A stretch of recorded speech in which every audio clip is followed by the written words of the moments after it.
My name is Santosh. Welcome to the Gate Academy Power Pack classes of Signals and Systems. So first of all, I'll introduce the agenda of this Power Pack classes. So in Power Pack classes, we are making 8 questions throughout the syllabus of the Signals and Systems. By watching these 8 questions, you will come to know what are the areas from where the gate questions can be asked and how the questions are going to be asked.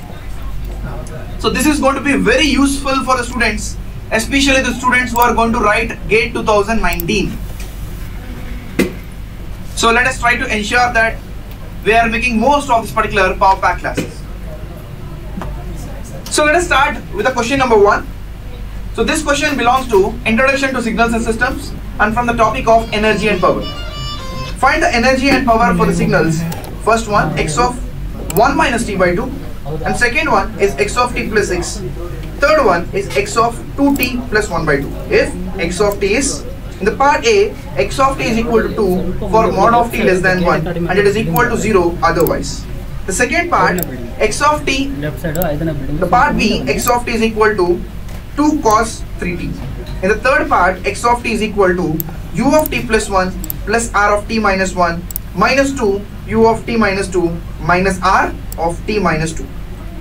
Okay, and the last part of the question is given as x of 2n plus 1. We have to find out x of 2n plus 1 and find the energy and power of this particular function x of 2n plus 1, where x of n is given as 1, 0, 3, 5, 2. So we have to find the energy and power of x of 2n plus 1.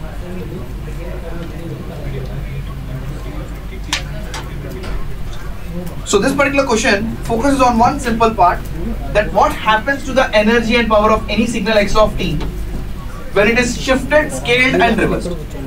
What happens to the energy and power of x of t when it is shifted, scaled and reversed. For example, if the signal x of t is having the energy E and the power as P, then what we know is that x of minus AT plus B will have the energy as E by A and the power is going to remain the same. This is a very important point as far as the GATE exam is concerned. The question has been asked before. So when the signal x of t is having the energy E and power P, then x of minus AT plus B. What is minus AT plus B?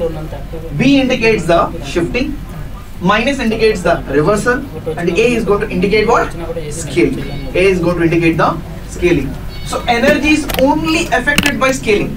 The energy is only affected by scaling and the power is not affected even by scaling. Energy is only affected by scaling, whereas power is not at all affected by shifting, scaling and reversal. This point is important to solve this question. In the very first part of the question, x of t is equal to 2. X of t is equal to 2 for the mod of t less than 1 and it is equal to 0 otherwise. And this question is an energy signal. Why? Because we learn in the class that energy signal will have 2 categories. First one is that it will be bounded and finite duration, and this belongs to bounded and finite duration.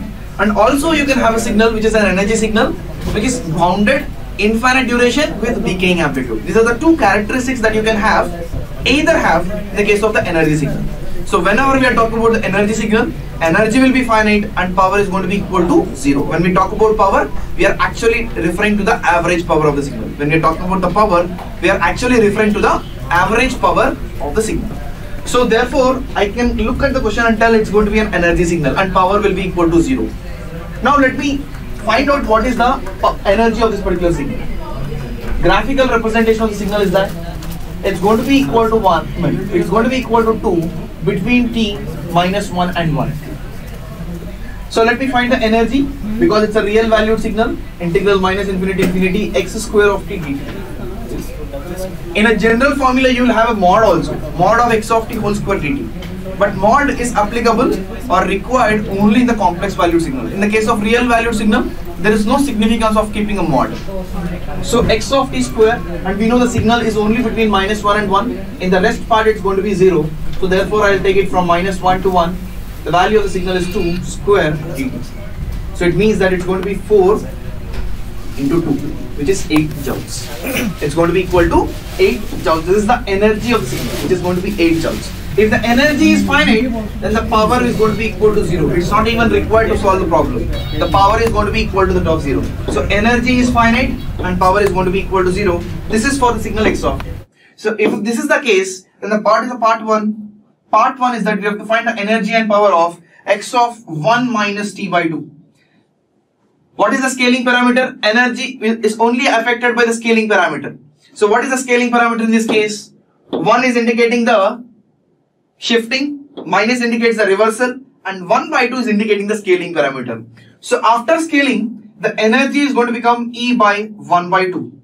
So therefore, which is E, in this case is 8 by 1 by 2 is going to be equal to the top 16 joules. Second part of the question is that we have to find for x of t plus 6. X of t plus 6. The energy is going to remain the same, which is going to be 8 joules, and power is going to remain the same, which is 0 watts. So x of t plus 6, because it is having a scaling parameter of 1, it means that there is no scaling that you are doing. So therefore the energy is going to remain the same, whereas the power is going to be 0. Third part of the question, we have to find the energy and power of x of 2t plus 1 by 2. We have to find the energy and power of x of 2t plus 1 by 2. Here the scaling parameter is 2 and the shifting parameter is 1 by 2. It doesn't matter what the shifting parameter is. The scaling parameter is important for us. Why? The energy is going to become E by 2 and the power is going to remain the same. So E by 2, it means that 8 by 2 joules and power is going to remain 0 watts. So this is for the part A. So in the part A, the first part is x of 1 minus t by 2, which is having the energy of 16 joules and power is 0. Here the second part, you are having energy as 8 joules and power is 0. Third part, it's going to be 4 joules and the power is going to be 0. Right? So now let us go for the second part. What is the second part given as? The part B.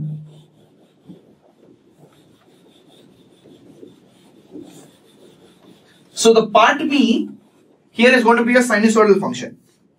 So sinusoidal function, which is x of t is equal to 2 cos 3t.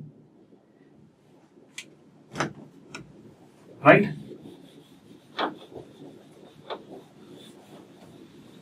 So the part B is given as x of t is equal to 2 cos 3t. X of t is equal to 2 cos 3t. It's a sinusoidal function. And we know whenever we are having a bounded periodic function, it is always going to be a power signal. It is always going to be a power signal. And the energy of the power signal is going to be infinity. So nothing to find out about the energy. Energy is going to remain infinity. What about the power? Power is going to be finite. And this is a sinusoidal function. And when it is a sinusoidal function, I can have a square by 2, where a is the amplitude of the signal. So therefore it's going to be what? 4 by 2, which is 2 watts. So the energy is infinity and the power is going to be equal to the top 2 watts. This is in the case of a signal x of t. Right? What about x of, the first one is 1 minus t by 2. Energy is going to remain the same, infinity, because infinity by 1 by 2 is going to be infinity only. And the power is going to be 2 watts. The second part of the question is x of t plus 6. Same. And the third part of the question is x of 2t plus 1 by 2.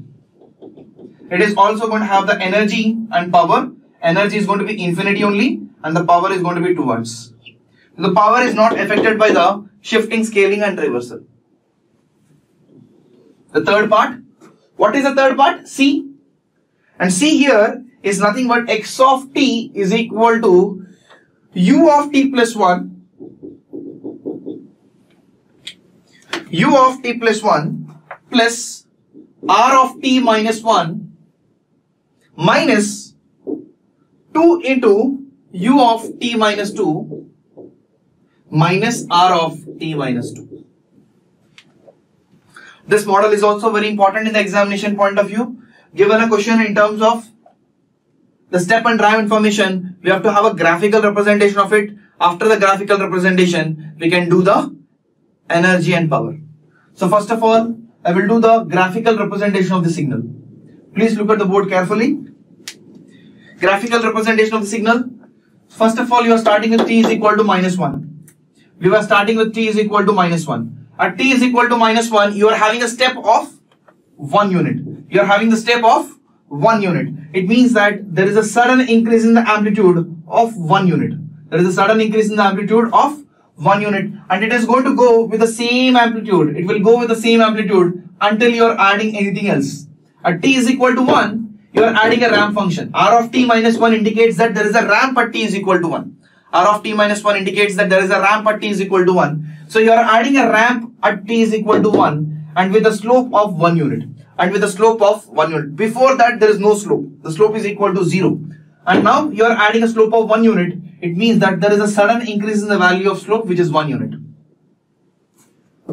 Right? So it will go with the same ramp until you are adding anything.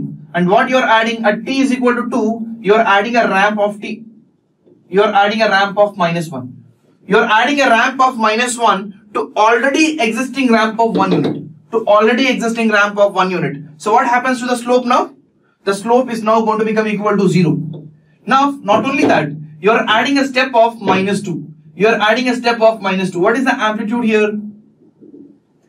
Here the slope is 1. You are moving 1 unit. It means that here also you are gaining 1 unit. So it becomes 2. Now you are adding a step of -2 to already having amplitude of 2. To already existing amplitude of 2, you are adding a step of -2. It means that now the amplitude becomes 0, and you can also see that the slope is also 0. Why the slope is 0? Because you are adding a slope of -1 unit. Because you are adding a slope of -1 unit to already existing 1. To already existing 1, you are adding -1. So now the slope becomes 0 and amplitude also becomes 0 for the fact that you are adding an amplitude of -2 units. You are adding a slope, amplitude of -2 units to already existing 2. So 2 minus 2, there will be a sudden fall in the amplitude of 2 units. So now the amplitude also becomes equal to 0. So the graph is going to be something like this. The graph is going to be something like this. So if I want to represent this particular in terms of mathematical, x of t is equal to 1 for the value of t between -1 to 1, and it is equal to t because you can see as you extend this line, it's going to be equal to 0 only. So x of t is equal to t for the value of t between 1 and 2, isn't it? Y is equal to mx plus c. Y is equal to mx plus c. This is how you write a line. Here y is nothing but the function x of t.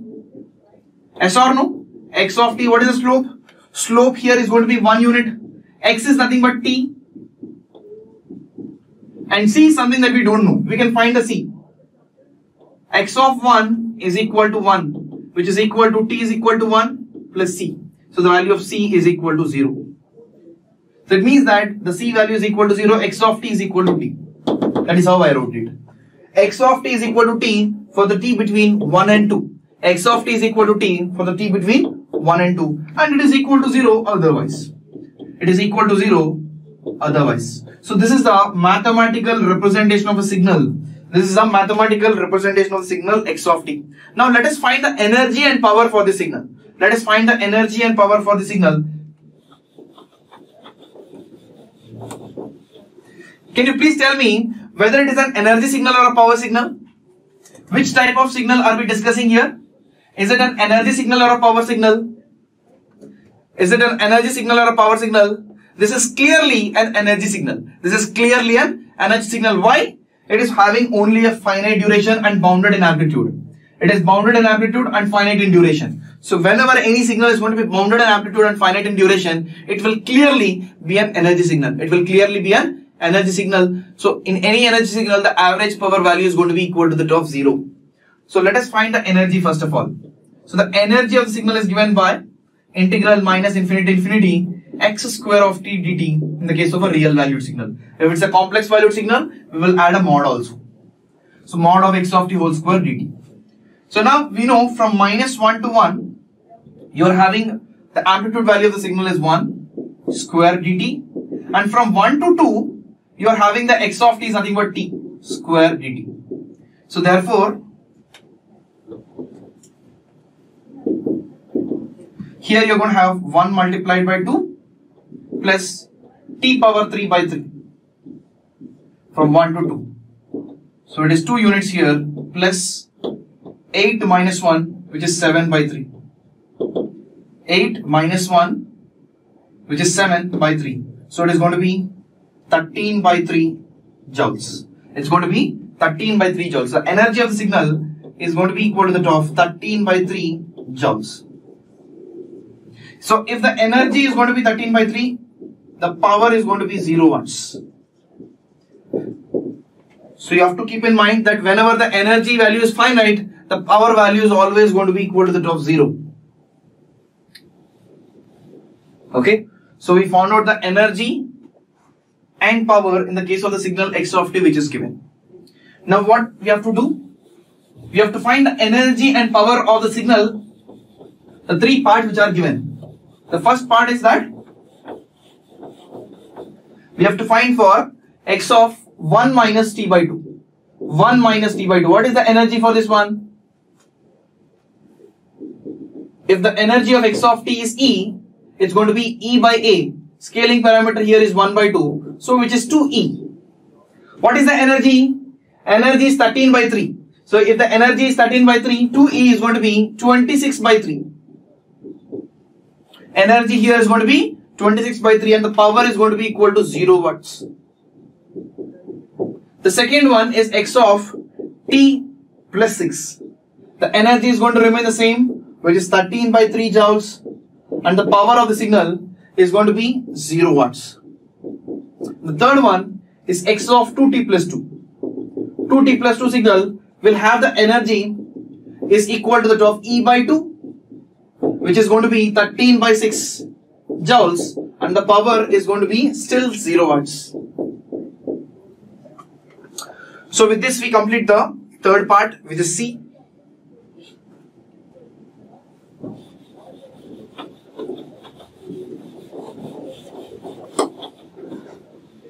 Now coming to the last part of the signal.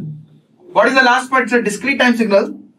X of 2n plus 1 is what we have to find, where x of n is given to be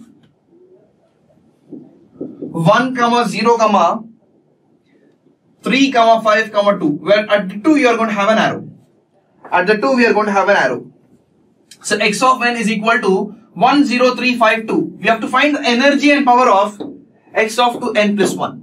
We have to find the energy and power of x of 2n plus 1. So here we are not going to use this particular formula that we have used for continuous time signals. So we are going to do the first of all shifting and then the scaling. So let us shift it. X of n plus 1 advancing by 1 unit. Whenever I advance by 1 unit, I am going to shift the arrow towards right by 1 unit. Whenever I advance the signal by 1 unit, I am going to shift the arrow towards right by 1 unit. So it is going to become 1, 0, 3, 5, 2 and 0. This is my x of n plus 1. From x of n plus 1, I will apply the scaling so that it's going to become x of 2n plus 1.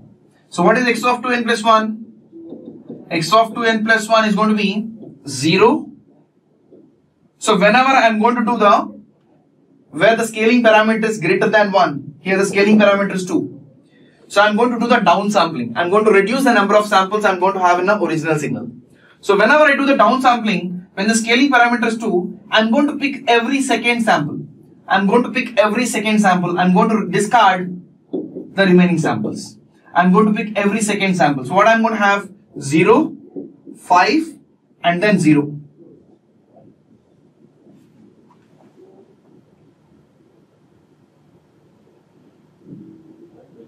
Right? So x of 2n plus 1 is going to be 0, 5 and 0. This is nothing but x of 2n plus 1. Now we have to find the energy of this. Energy is nothing but summation of x of 2n plus 1 square, where the value of n changes from minus infinity to infinity. So you are having only one sample, which is 5. So 5 square, which is equal to 25. So whenever the energy is finite, the power is going to be equal to the of 0. So 25 joules is the energy of the signal and the power is going to be equal to the of 0.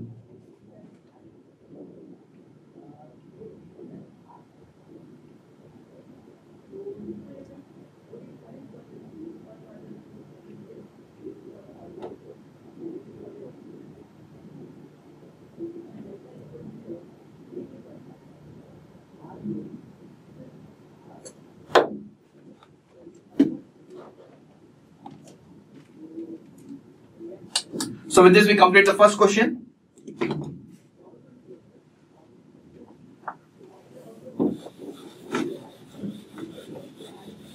So before going to the second question, I will just let you know that the major problem that the students face in the case of signals and systems is nothing but the shifting, scaling and reversal. So there is a confusion which is inbuilt there in the shifting, scaling and reversal. As you do more number of problems, you will get the clarity. I am talking about the case where you want to shift, scale and reverse all the signals. And you know that whenever you are going to do shift and then scale and then reversal, there generally will not be any problem.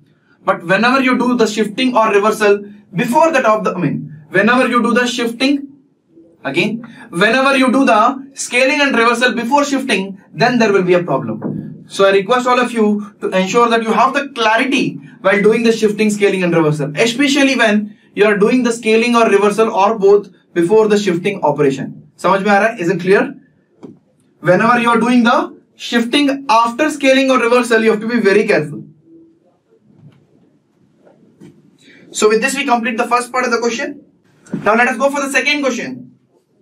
And this is based on the system properties. Right? So let me read the question. Check whether the following systems are linear, time invariant, causal, stable and invertible. So we have to look at the 5 properties: linearity, time invariance, causal, stable and invertible. The first part of the question is given as A, which is y of t is equal to 5x of t plus 2. So y of t is equal to 5 into x of t plus 2. Y of t is equal to 5 into x of t plus 2. So here we wanted to say about the linearity. So linearity means we will always check the superposition principle. We always check the superposition principle. In the examination property, it's simple to say if the x of t is going to have the output as y of t, then it is sufficient to check the scaling property, which is a into x of t is going to be a into y of t. If this thing is satisfied, then we can directly say that the system is going to be linear in nature. The system is going to be linear in nature. But this thing is something that we have already seen in the class. Okay, in the classroom, this is a very important question that we will look at. Y is equal to scaled part of the signal 5 into x of t plus 2, amplitude shifting. So whenever you are doing this amplitude shifting, whenever you are adding some value of a constant to any x of t, it's going to be always non-linear in nature. What I'm saying here is that whenever you are trying to add any DC component to the signal, it will always be non-linear in nature. For example, if I have y of t is equal to 5x of t, you can clearly see there is a linear relation between y of t and x of t. This will be linear. But y of t is equal to 5 into x of t plus 2. This is going to be non-linear. And this question has already been asked many times in GATE in different forms. Even in GATE 2018, the question has been asked on it. Y of t is equal to 5 into x of t plus 2. Whenever you are adding a DC component, it means that when you put the value of x of t is equal to 0, your output is non-zero. Whenever your output is non-zero, when x of t is 0, that system is always non-linear in nature. That system is always non-linear in nature. So for that particular reason, this particular system represents a non-linear system. Why? Because the output y of t is non-zero. Output y of t is non-zero when x of t is 0, when the input x of t is 0. For that reason, we are declaring the system to be a non-linear system. Coming to the time invariance, definitely this particular system satisfies time invariance. Time invariance will be satisfied because of the fact that unless and until you are having the case of t into f of t, f of t into x of t, or x of at, x of minus t. If your output y of t is in this particular form, then it is going to indicate that the system is going to be a time variant system. But here we are not doing any time variant operation. We are not doing any time variant operation. So the actual process of checking it is that first of all we will find out y of t minus t1. First of all we will find out y of t minus t1. And what is our aim? Our aim is that if you are having a system x of t for which the output is y of t, x of t minus t1 has to lead to the output y of t minus t1. This is our aim. Our aim is that when x of t is given, the output is y of t, x of t minus t1 has to lead to y of t minus t1. If it does not lead, it's going to be a time variant system. Otherwise, it's a time invariant system. Time invariant simply means that the behavior of the system should not change with time. The behavior of the system should not change with time. So first of all, I will compute y of t minus t1. What is y of t minus t1? 5 into x of t minus t1. 5 into x of t minus t1 plus 2.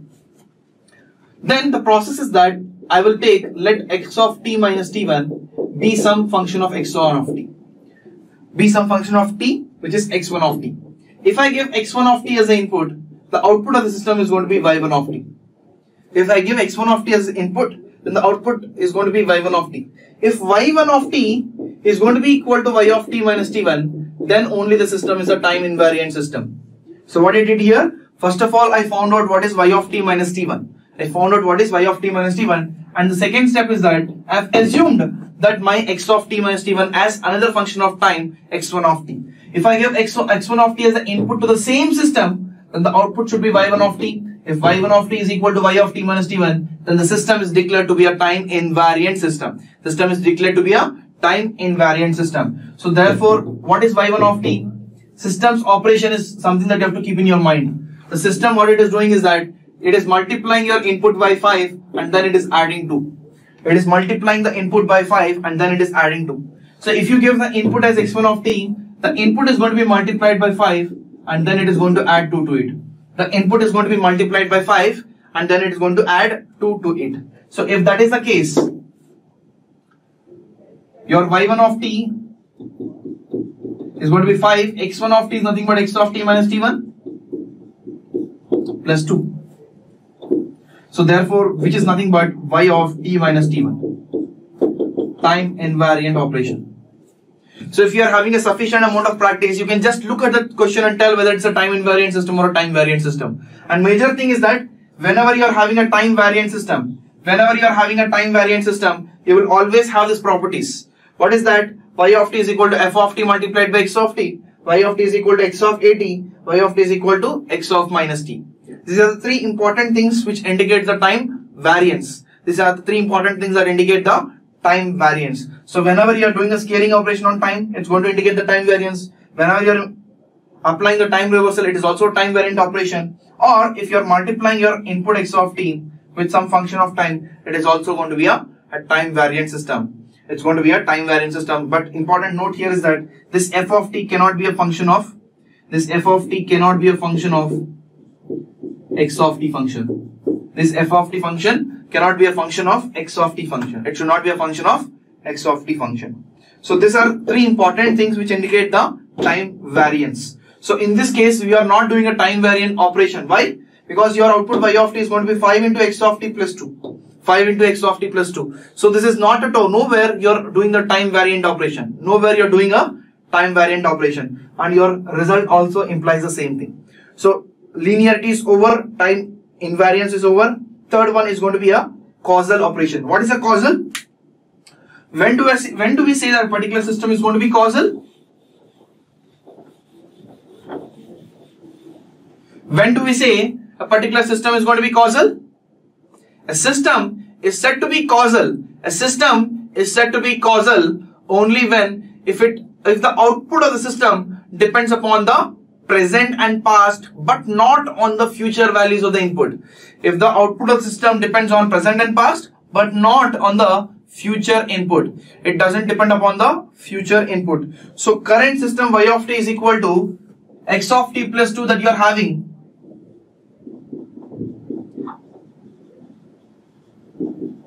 The current system y of t is equal to 5 into x of t plus 2 you are having is clearly a causal system. Why? Because you are having dependency only on the x of t, which is the present input. If I take an instant of 5, the output at t is equal to 5 is going to be 5 times that of the input at t is equal to 5 plus 2. Which indicates that even this particular system doesn't require any memory. Okay, so it has to be a causal system. The moment the output does not depend upon the future value of input, the moment your output doesn't depend upon the future value of the input, such a system is always going to be a causal system. Whenever your system is not depending on the future value of the input, that is always going to be a causal system. By that logic, it is going to be a causal system. Fourth one is the stability. Fourth one is the stability. So how do we check the stability? How do we check the stability of the system?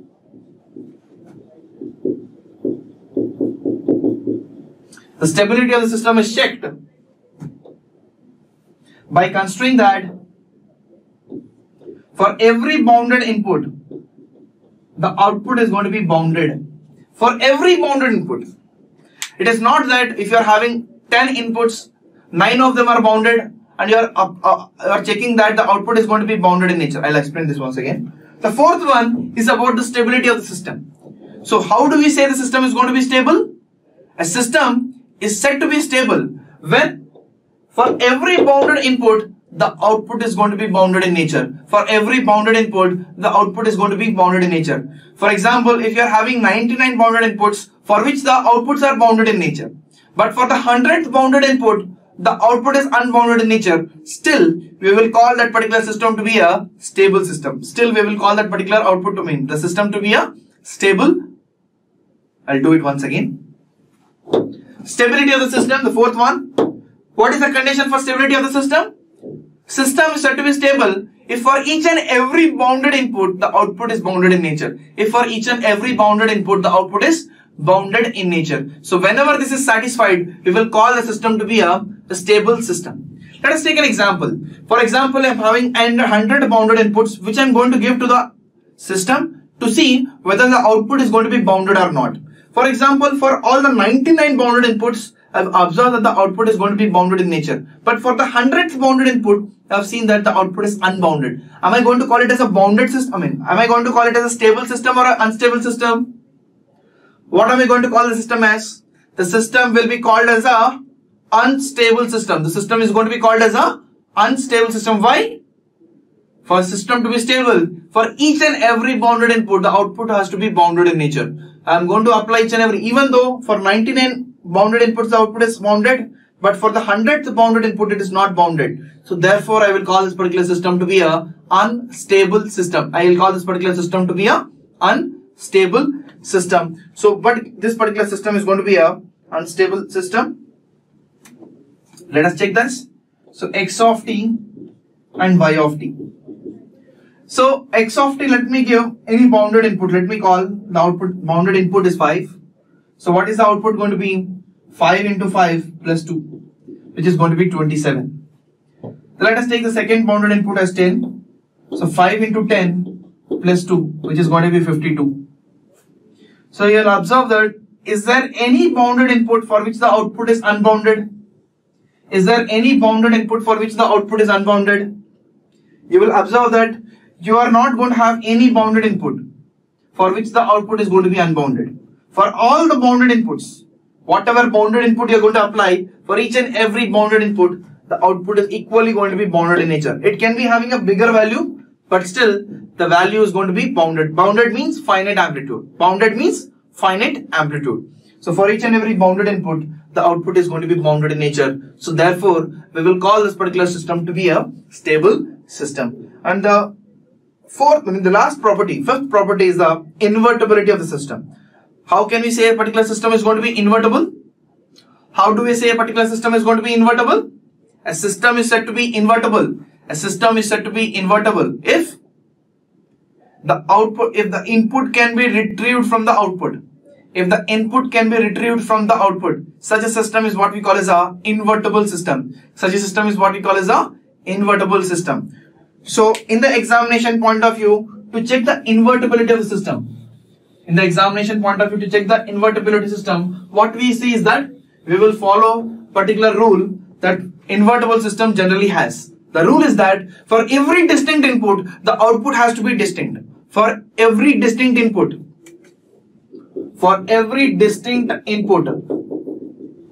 it should lead to the distinct output. It should lead to the distinct output. For each and every distinct input, the output should be equally distinct in nature. The output should be equally distinct in nature. Such a system is what we call as a invertible system. Here you can check for any distinct inputs, x of t and y of t. See, in the examination point of view, we will always look for two different inputs for which the output is going to be same. Two distinct inputs for which the output is going to be same. Is it possible in this case? Let me try. Let me take the value of x of t to be 4. What is the output going to be? 5 into 4 plus 2, which is 22. Let me take minus 4. 5 into minus 4 plus 2, which is going to be minus 18. You will observe that for different inputs, for distinct inputs, the outputs are going to be distinct in nature. For distinct inputs, the output is going to be distinct in nature. So therefore, I will call this particular system is going to be a invertible system. This particular system is going to be a invertible system.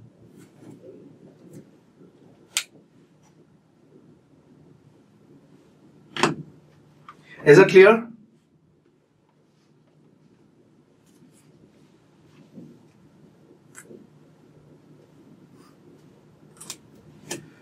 Let us do one more problem, but this time on the discrete time function.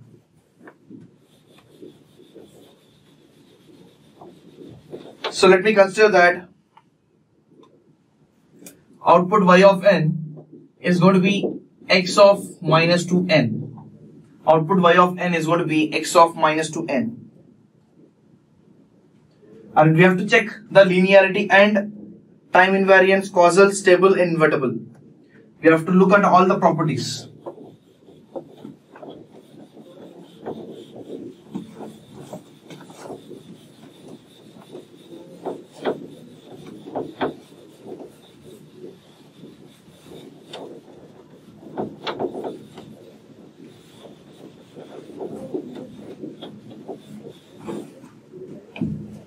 Y of n is equal to x of minus 2n.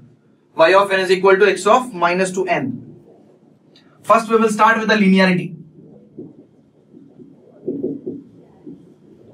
Linear system means x of t gives y of t. Here it's a discrete time. X of n gives y of n.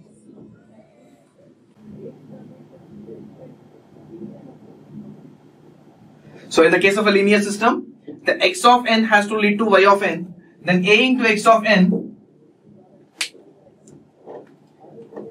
A into x of n has to give me a into y of n. If this is satisfied, then I will call my system to be a linear system. If this is satisfied, I will call my system to be a linear system. So let me check. X of n gives me the output. When I pass through my input, when I pass through the system, it's going to give me the output to be x of minus 2n. Sahi baat hai? It's going to give me the output y of n is going to be x of minus 2n. So if I do the scaling, a into x of n, what it is going to give me? The scaled part of, correct or not? Is this a into y of n? A into y of n? Yes, of course. So therefore, this particular system is going to be a linear system. It satisfies the superposition principle. Second one is the time invariance. Second one is the time invariance. I already discussed with you that whenever the output y of n is going to be something like x of an, it is going to be a time variant system. It's going to be a time variant system. So second one is going to be a time variant system. Third one, it is about the causality of the system. It's about the causality of the system. So how can we say a system is going to be causal?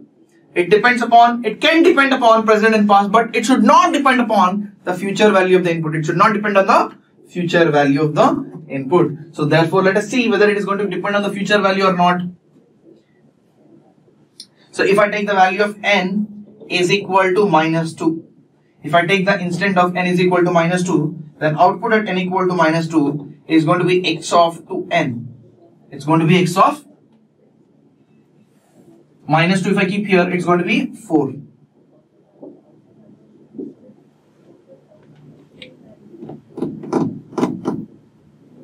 Okay, I'll do this once again. Now let us look at the causality of the system. Third one, causality of the system. So y of n is equal to x of minus 2n. So if I take the value of n is equal to minus 2, let us say, let the value of n is equal to minus 2. Then what happens? Y of minus 2 is going to be equal to the term of x of 4. Y of minus 2 is equal to the term of x of 4. What does it mean? Y of minus 2 is equal to x of 4. The instant of n is equal to minus 2, it depends upon the future value of the input. It depends upon the future value of the input. It depends upon the future value of the input. It means that it is going to be a non-causal system. It's going to be a, it is going to be what? Non-causal system. So the causality property is going to fail here. Next one about stability. See, if you are doing only time scaling and time reversal operations, the system is going to be stable only. The system is going to be stable only. So it is going to be a stable system. If you are purely doing only the reversal and shift and scaling, if you are only doing the reversal and scaling, in fact, if you are doing all the three operations, x of at plus b, x of minus a n plus b, it means that you are doing the shifting, scaling and reversal. Still the system is going to be stable. Still the system is going to be stable. So it is a stable system. What next? We have to look at the invertibility of the system. We have to look at the invertibility of the system. The system is going to be invertible. The system is going to be invertible because we know if you do the operation, if you are having x of n as the input, the output is x of minus 2n. The operation that you are performing here, the system, what it performs here is that n becomes minus 2n. Now, if I do the opposite operation, ultimately I have to get back my input. If I do the operation, that n becomes minus n by 2. If n becomes minus n by 2, then what am I having? Then I'm having the overall output is going to be my input itself. That is the invertible system. So if the input can be retrieved back from the output, if the input can be retrieved back from the output, such a system can be called as a invertible system. So what I'm doing here, your system that is given here is that your output is going to be x of minus 2n. So on x of n, it is doing the reversal and scaling of 2 units, and you are getting the output to be x of minus 2n. And what you are doing now, in order to get the input back, I am doing the scaling of 1 by 2 units with a reversal. Right. So therefore it is going to be invertible. So in fact, if you are doing shifting, scaling and reversal operations, they are also going to be invertible operations. Shifting, scaling and reversal are also going to be invertible operations. So first it is linear, second it is time variant, third it is non-causal, fourth it is stable, and fifth one it is a invertible system. So with this we complete the second question. Now let us discuss about the third question. The third question is from the chapter of LTI systems. It is from the chapter of LTI systems, where we will majorly discuss about the concept of convolution.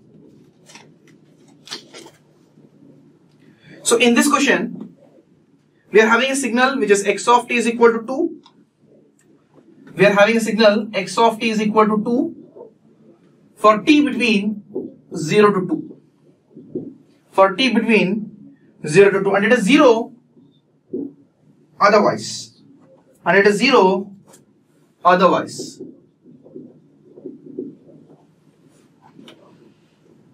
Then what we have to do? We have to draw the following signals.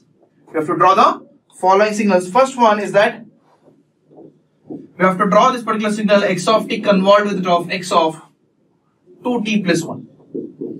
X of t convolved with the of x of 2t plus 1. So we are having a signal which is 2 for the value of t between 0 and 2, and it is equal to 0 otherwise. So it's an example of a rectangular pulse. It's an example of a rectangular pulse. So the signal x of t which is given to me is an example of a rectangular pulse 0 to 2. It's going to be 2 units. Now I am convolving x of t with what? I am convolving x of t with it of x of 2t plus 1. I am convolving it with it of x of 2t plus 1. So 2t plus 1 means I am going to do the shifting first. And the shifting is an advancing operation. So I am going to advance the signal by 1 unit.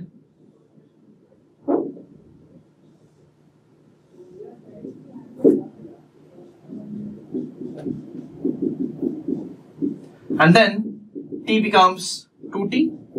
It means I am scaling it by 2 units. So if I scale by 2 units,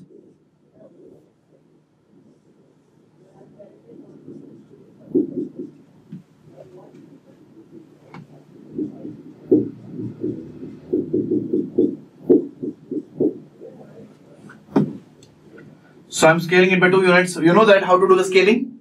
So whenever I'm doing the scaling of a units or t 2 units here, I'm going to divide my actual time axis by the scaling parameter.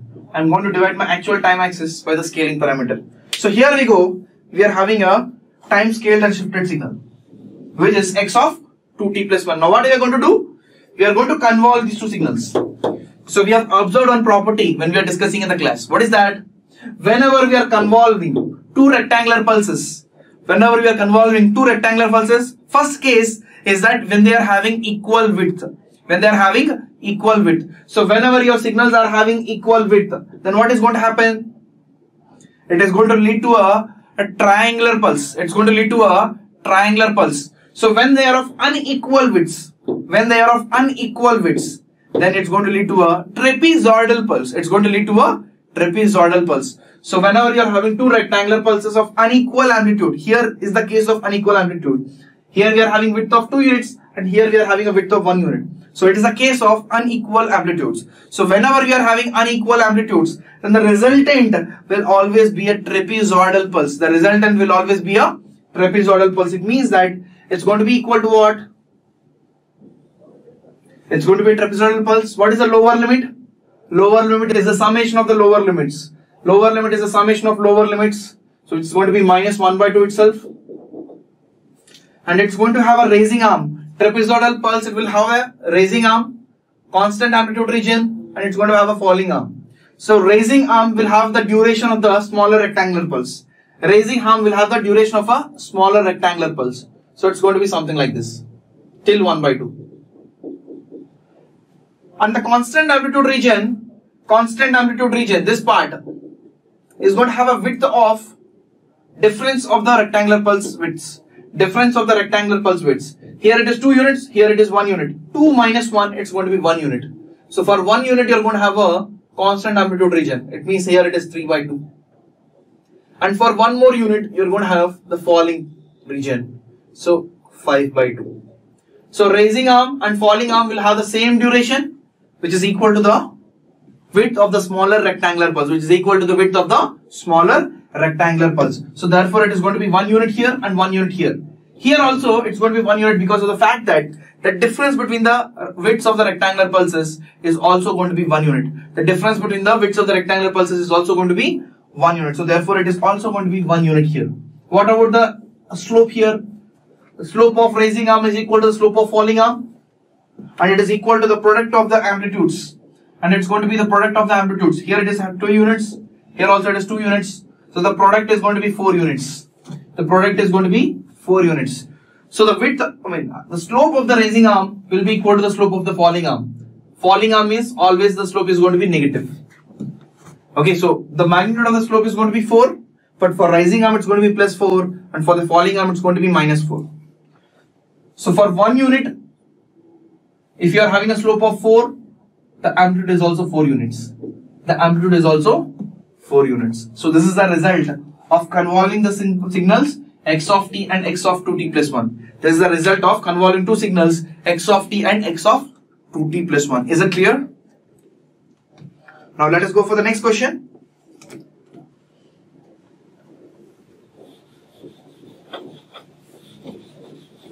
So the B part of the question is that we have to convolve x of t with it of d by dt of x of t. X of t plus 1, I'm sorry. I think we already have an x of t plus 1. So we are going to differentiate it. Okay, so x of t plus 1 in terms of step functions is going to be what?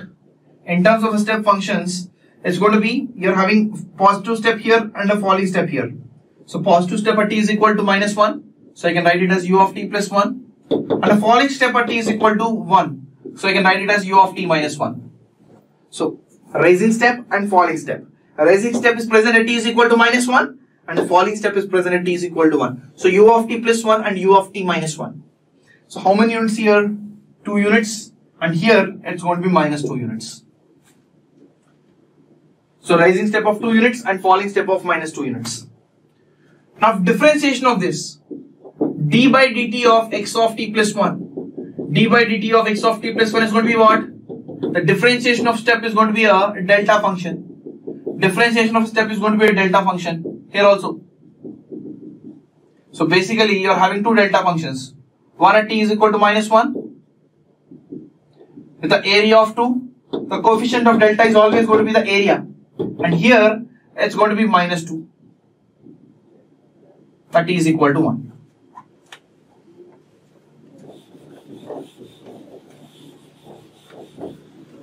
So whenever we are convolving these two functions, so x of t convolved with it of this function, which is 2 times it of del of t plus 1 minus 2 times it of del of t minus 1. Here comes a very important property.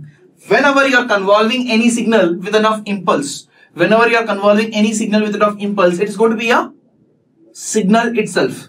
Whenever you are convolving any signal with an impulse, it's going to be a signal impulse. The signal itself. So therefore, x of t convolved with it of 2 times it of del of t plus 1 is going to be what? 2 times it of x of t plus 1. You are using the time shifting property also. So whenever you are having any shifts here, the same shift will be there in the output also. Same here, x of t convolved with it of del of t minus 1 is going to be x of t minus 1. If you are only having x of t, let us say, if you are only having x of t convolved with del of t is going to be x of t. X of t convolved with del of t is going to be x of t. Because you are having shift here, there will also be the shift in the output. Okay, here we are using the property that if x of t convolved with h of t, if it is y of t, then x of t convolved, x of t minus t1 convolved with h of t minus t2, h of t minus t2 will be equal to y of t, the summation of total shift, the summation of total shift, which is minus t1 minus t2, y of t minus t1 minus t2.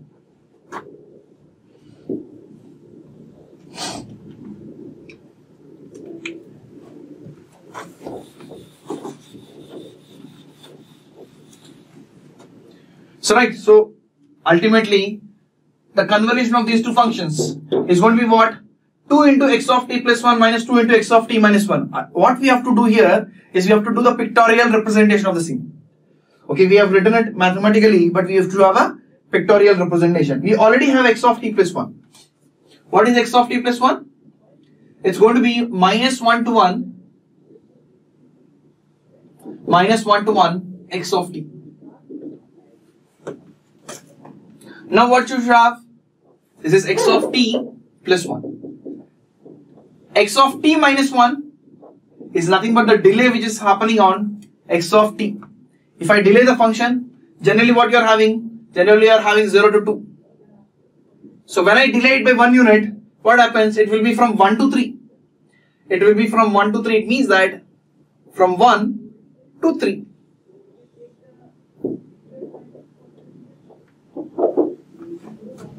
And the amplitude is going to be 2 units each. Here it is going to be 2 units, and here also it's going to be 2 units. So x of t plus 1, 2 into x of t plus 1 minus 2 into x of t minus 1. So if I multiply x of t plus 1 with 2, if I multiply x of t plus 1 with 2, here it becomes 2 into 2, which is 4. Here also multiplied by 2, 2 into 2, it's going to be 4. Right? So therefore, what happens if I subtract it? X of 2 into x of t plus 1 minus 2 into x of t minus 1. 2 into x of t plus 1 minus 2 into x of t minus 1 is nothing but 4 minus 0 between minus 1 to 1. Between minus 1 to 1, you are having 4 units. And from 1 to 3, here it is 0 and here it is 4. 0 minus 4, it's going to be minus 4. 0 minus 4, it's going to be minus 4 from 1 to 3. So from minus 1 to 1, you are having 4, and from 1 to 3, you are having minus 4.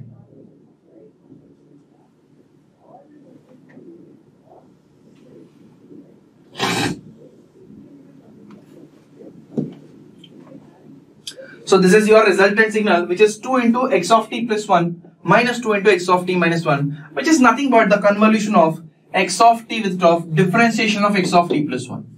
X of t with of differentiation of x of t plus 1. So we have completed the first part of it. Now let us go into the second part of it, part B of it.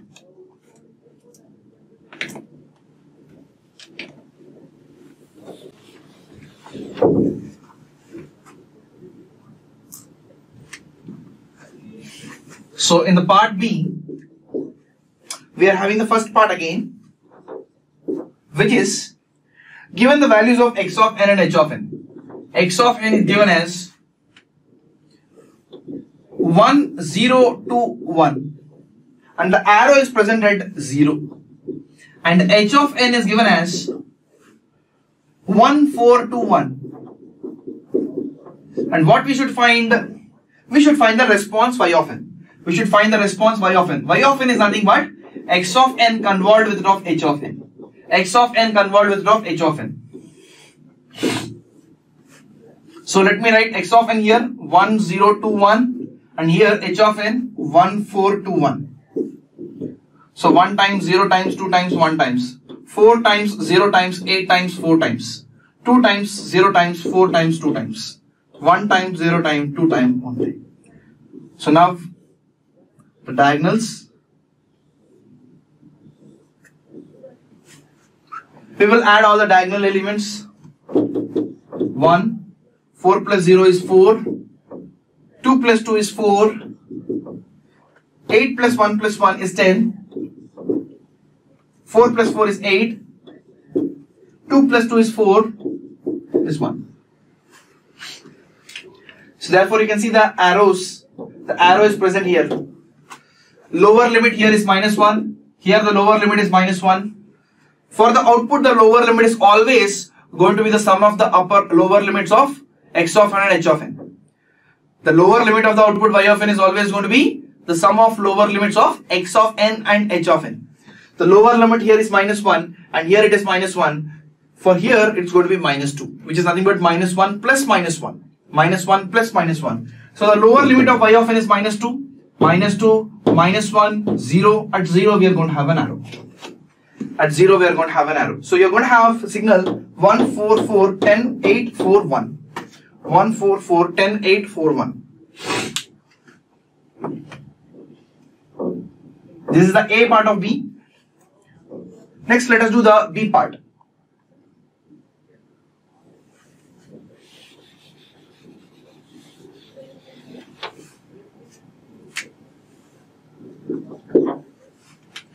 So in the case of a B part, the h of n is asked, x of n is given and y of n is given. The x of n is given to be 2, 5, 1, 4 and the arrow is present at 5, and the output y of n is given to be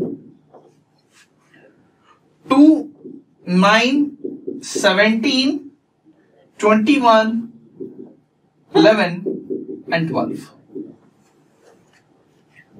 and the arrow is present at 17. So in this question, strangely, x of n, which is the input, and y of n, which is the output, both are given. And what is asked here? And what is asked here is nothing but the h of n. First of all, tell me how many samples are present in x of n? 2, 5, 1, 4. It means that the L1 is going to be 4 units. The output L is going to be 1, 2, 3, 4, 5, 6 units. And we have a relation that the L is always going to be L1 plus L2 minus 1. Where L1 is the number of samples in x of n, and L2 is the number of samples in h of n, and L is the number of samples in output y of n. Right, so therefore, you know the L, which is 6, you know L1, which is 4, plus L2 minus 1. So therefore, the value of L2 is equal to 3 units. The value of L2 is going to be 3 units. So therefore, h of n, which is A, B, C. What we know is the lower limit of the output is going to be sum of the lower limits of input and the impulse response. LL1 is the lower limit of input, LL2 is the lower limit of the impulse response. We know the lower limit of the output. What is that? 0, minus 1, minus 2. The lower limit is starting at minus 2. We know the lower limit of x of n, which is minus 1. And LL2, which implies that the value of LL2 is going to be minus 1. So the arrow comes here because the lower limit of the h of n is also minus 1. So now let us do the convolution of x of n and h of n. The convolution of x of n and h of n. So 2, 5, 1, 4, A, B, C. So 2A, 5A, A, 4A. 2B, 5B, B, 4B. 2C, 5C, C, 4C. Now let me keep the diagonals.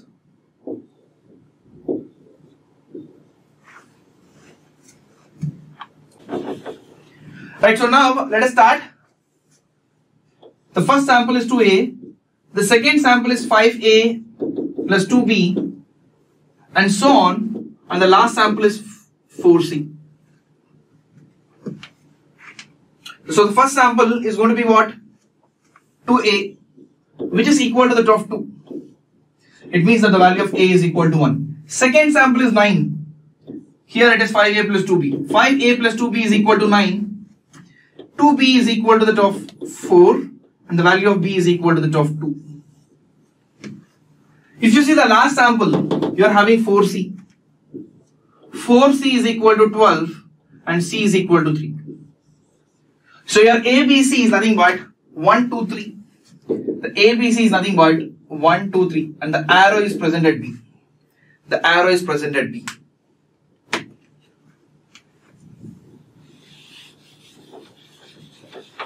Right?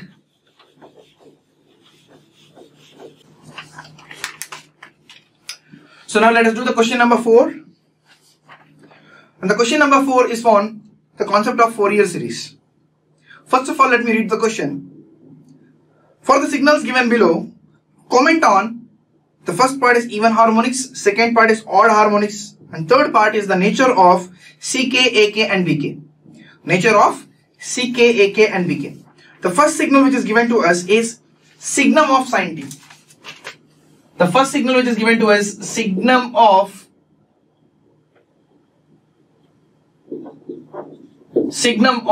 sin t. We know sin t function. The sin t function is something like this.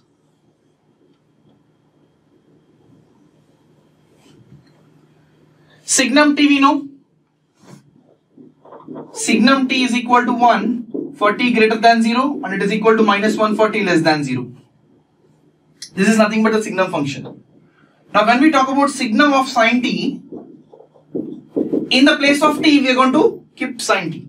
In the place of t we are going to keep sin t. So signum of sin t is equal to 1 for sin t greater than 0 and it is equal to minus 1 for sin t less than 0.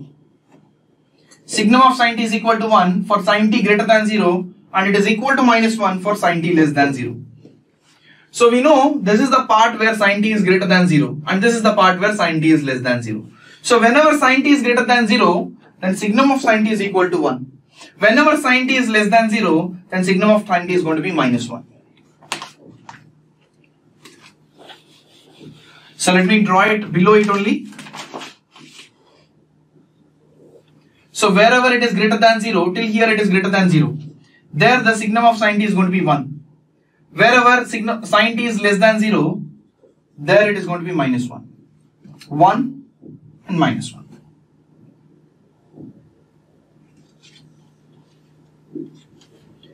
So this is how the signal is going to be. And sin t is going to have a period of 2 pi. So it is pi, 2 pi. So signum of sin t signal is going to be this one. This is a graphical representation of the signal, signum of sin t.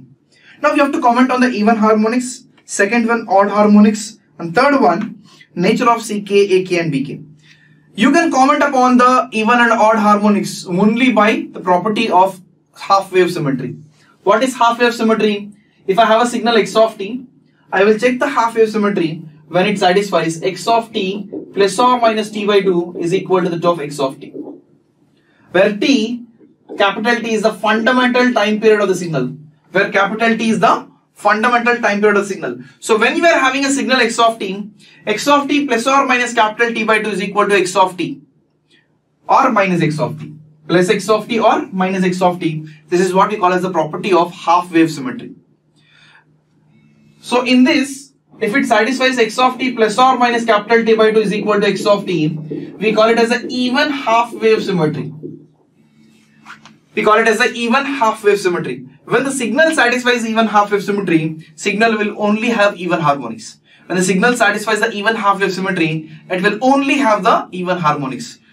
If it satisfies x of t plus or minus t by 2 is equal to minus of x of t is equal to minus of x of t, then it satisfies odd half wave symmetry. Then it satisfies odd half wave symmetry.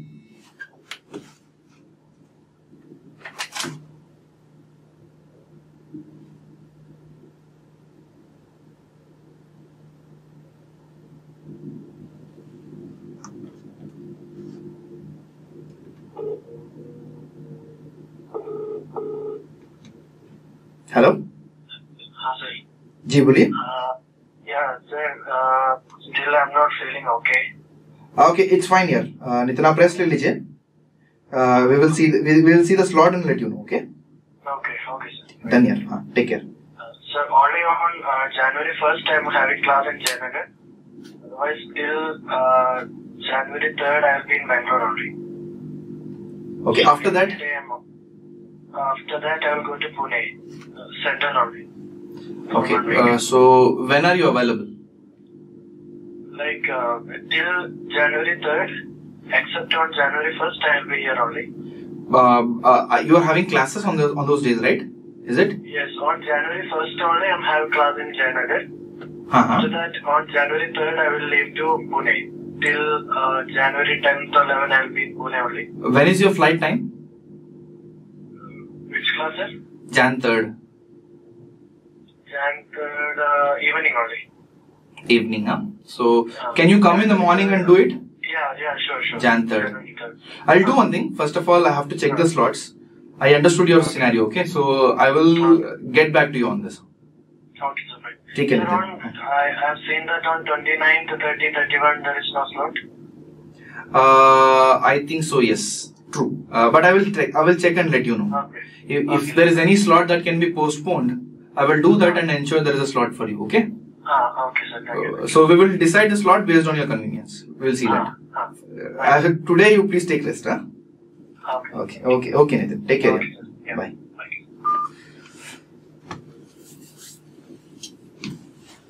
So x of t plus or minus capital T by 2 is equal to minus of x of t. We call it as an odd half wave symmetry. Odd half wave symmetry. When the signal satisfies odd half wave symmetry, it will only have odd harmonics.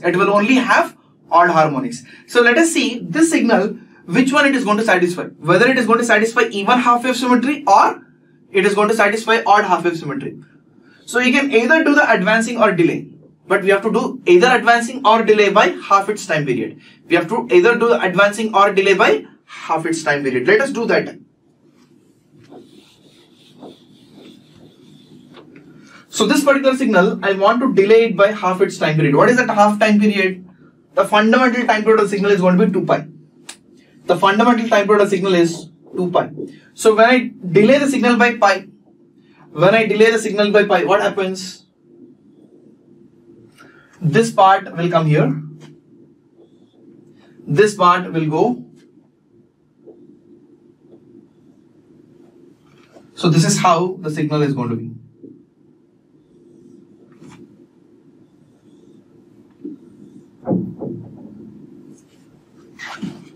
This is 1 and this is minus 1. And this is 1 and this is minus 1. And this is x of t minus pi. We are shifting the signal by pi units to the right. We are shifting the signal by pi units to the right. So the signal is going to become something like this. Now you check whether this is equal to x of t.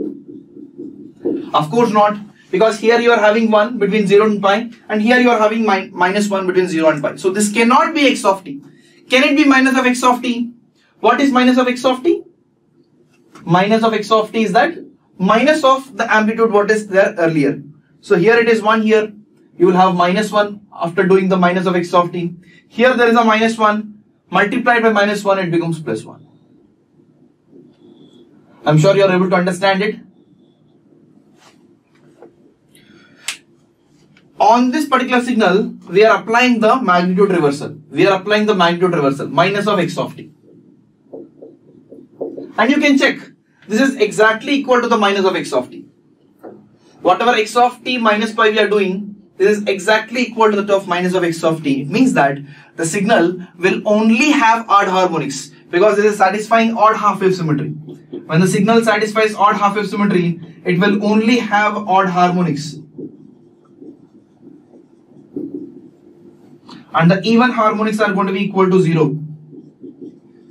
Even harmonics will be equal to 0. The total even harmonics in the signal is going to be equal to the top 0. This is very important. This is a very, very important point as far as the GATE examination is concerned. 60% of your questions will be based on half-wave symmetry concept, and especially on odd half-wave symmetry. So when it satisfies the odd half-wave symmetry, when you are shifting the signal by half its time period, it will be equal to the negation of the signal, minus of x of t. And you can see, when I am shifting the signal by half its time period, it is equal to the top minus of x of t. It means the signal will only have odd half-wave, odd harmonics, and it will not have any even harmonics. So we have checked for the first question, which is part A.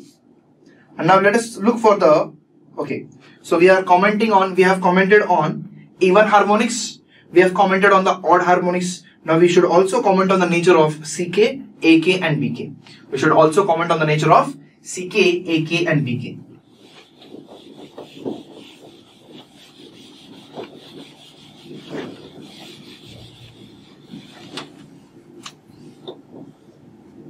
So the signal that we are having is going to be something like this. This is my signum of sin t.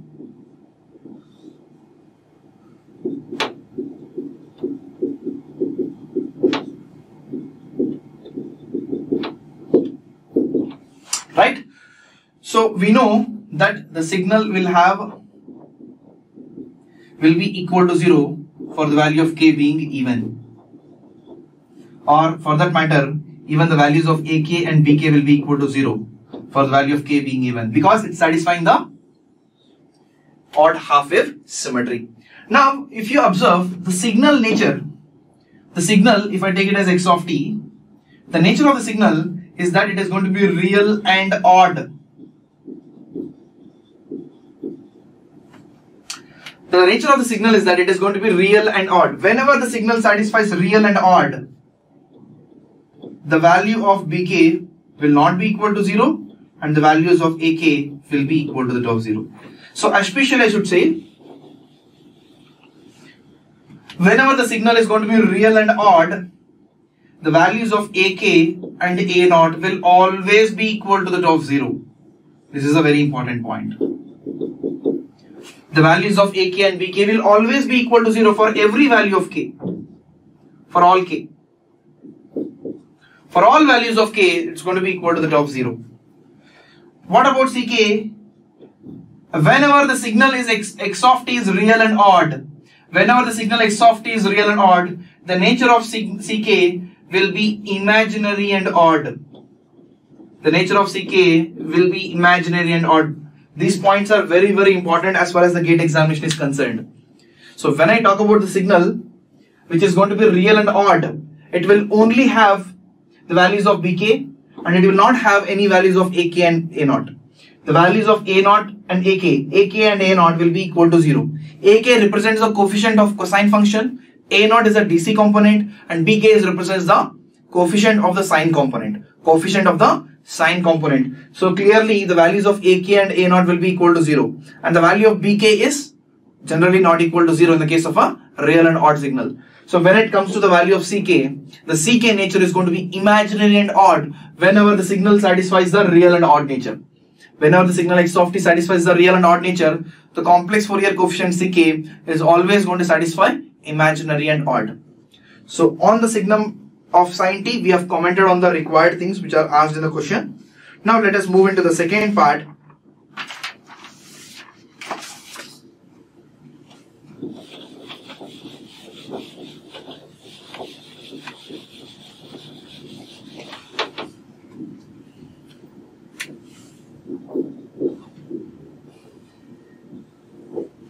The second part of the question is something like this.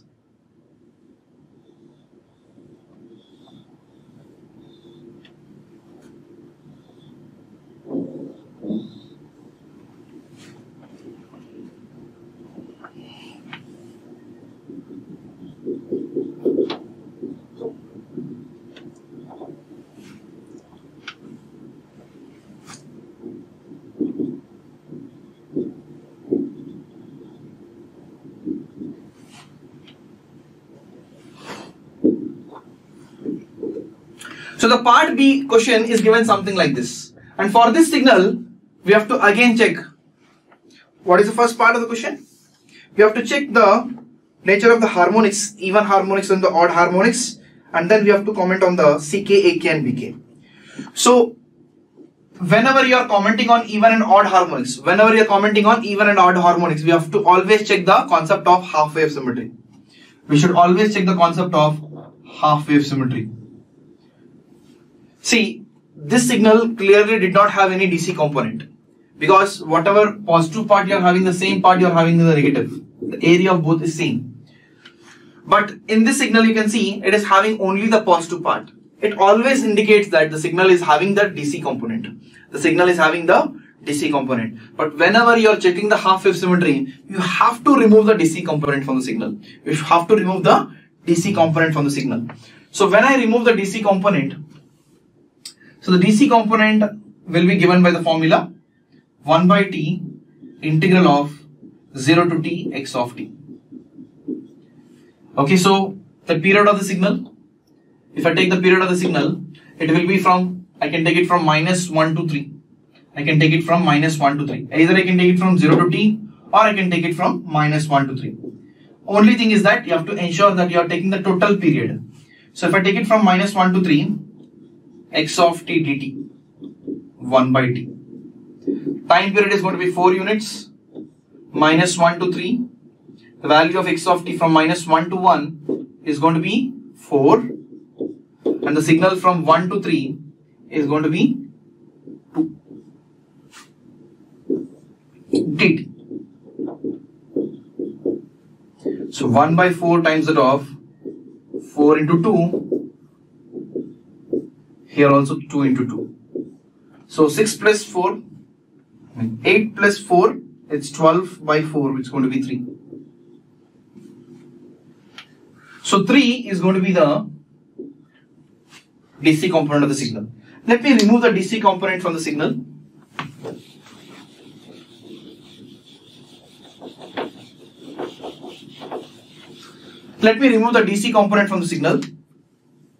X of t minus 3. I'm sorry.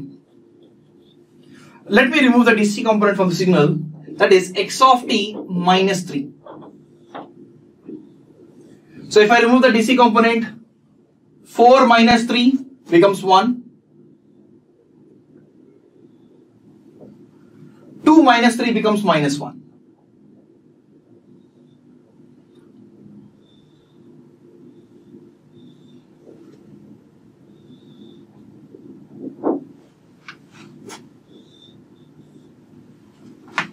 So from -1 to 1 and then from 1 to 3. Okay.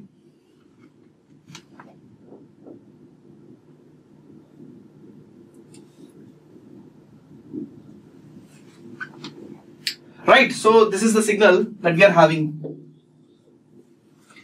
So I've removed the DC component from the signal. Remember always, whenever we are checking the half-wave symmetry is a very important concept. So whenever we are checking the half-wave symmetry, you should always remove the DC component from the signal. You should always remove the DC component from the signal. And 3 is the DC component. If I remove, the signal is going to be something like this. Now I'm going to apply the shift of half time period. Shift of half time period is nothing but the total time period of the signal is 4 units. If I shift it by half its time period, then it is going to be what? +2, +2, +2 and +2. So whenever I am shifting the signal towards right by 2 units, I can easily add a 2 units duration for this one. Then -3 becomes 1. Sorry, -3 becomes -1 and -1 becomes 1. And then this becomes 1 to 3. Right?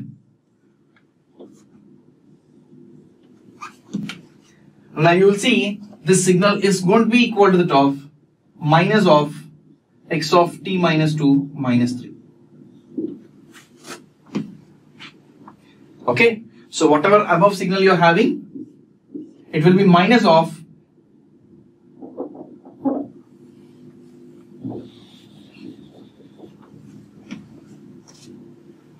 right.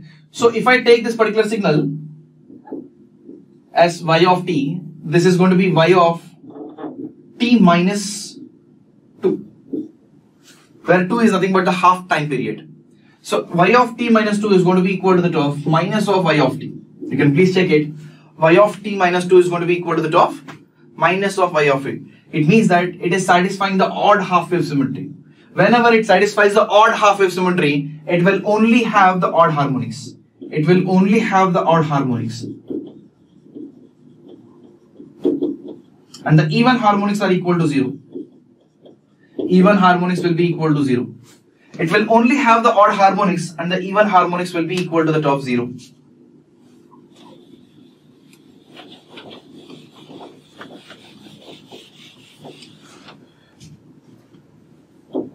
Right? So the signal x of t, if the signal y of t is having only odd harmonics, signal x of t is also going to have only odd harmonics. Okay, so we are able to comment on the even harmonics and the odd harmonics. Next thing we have to comment on the nature of CK, AK and BK.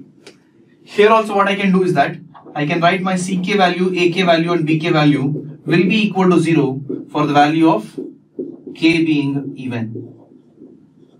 For the value of K being even. For all the values of K being even, we're going to have the values of CK, AK and BK is equal to the top 0. Is equal to the top 0. Now again, if you observe the nature of signal x of t, x of t signal satisfies real and even. Why? When you apply the time reversal on the signal, it will be the signal itself. It indicates that it's going to be real and even. So whenever the signal is going to be real and even, then CK is also going to be real and even. The nature of CK is also going to be real and even. Very important point, that whenever the signal is going to satisfy real and even, then CK also satisfies real and even. CK also satisfies real and even. Next one is the values of AK and BK. Whenever the signal is real and even, the value of BK is always equal to 0. The values of BK is always equal to 0 for all K. The value of BK will always be equal to the top 0. Okay. AK will be there. AK may not be 0. But BK is definitely going to be equal to the top 0. BK is nothing but the coefficient of sine components. BK is nothing but the coefficient of sine components. And the coefficient of sine components is going to be 0 because sine itself represents the odd component of the signal. Sine itself represents the odd component of the signal. So if the signal does not have any even component, the signal does not have any odd component, it means that the value of BK should be equal to the top 0. So this is about the nature of the values of CK, AK and BK. AK is not going to be equal to the of 0. Ck is going to be real and even. Bk will be equal to that of 0. So this is about the second part of the question.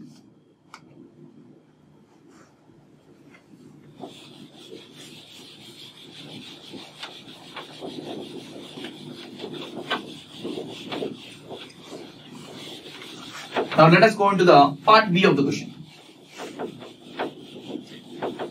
Okay, part B or second part of the question. 4.2. So 4.2 says that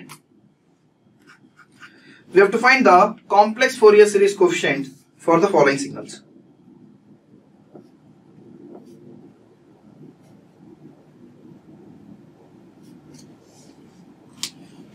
So 4.2,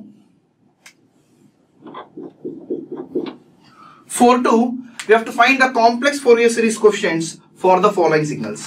The first part is given as, inside the 4.2, the A part is given as x of t is equal to sin pi t plus cos 2 pi t plus cos 5 pi t plus sin 7 pi t. We are having sum of sinusoids. This is nothing but the trigonometric Fourier series. Which is given by a naught plus summation ak cos k omega naught t plus bk sin k omega naught t. So the first thing that you have to do is that we have to find the values of omega naught.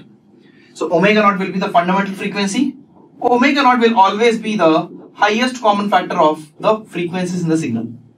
The highest common factor of the frequencies in the signal. Here I am having omega 1, omega 2, omega 3, omega 4.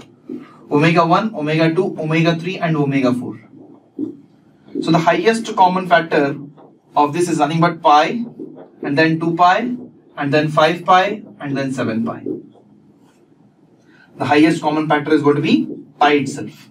So pi is going to be the fundamental frequency. This pi is nothing but omega naught.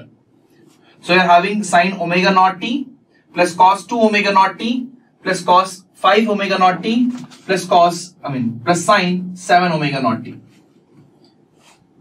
So you are having what?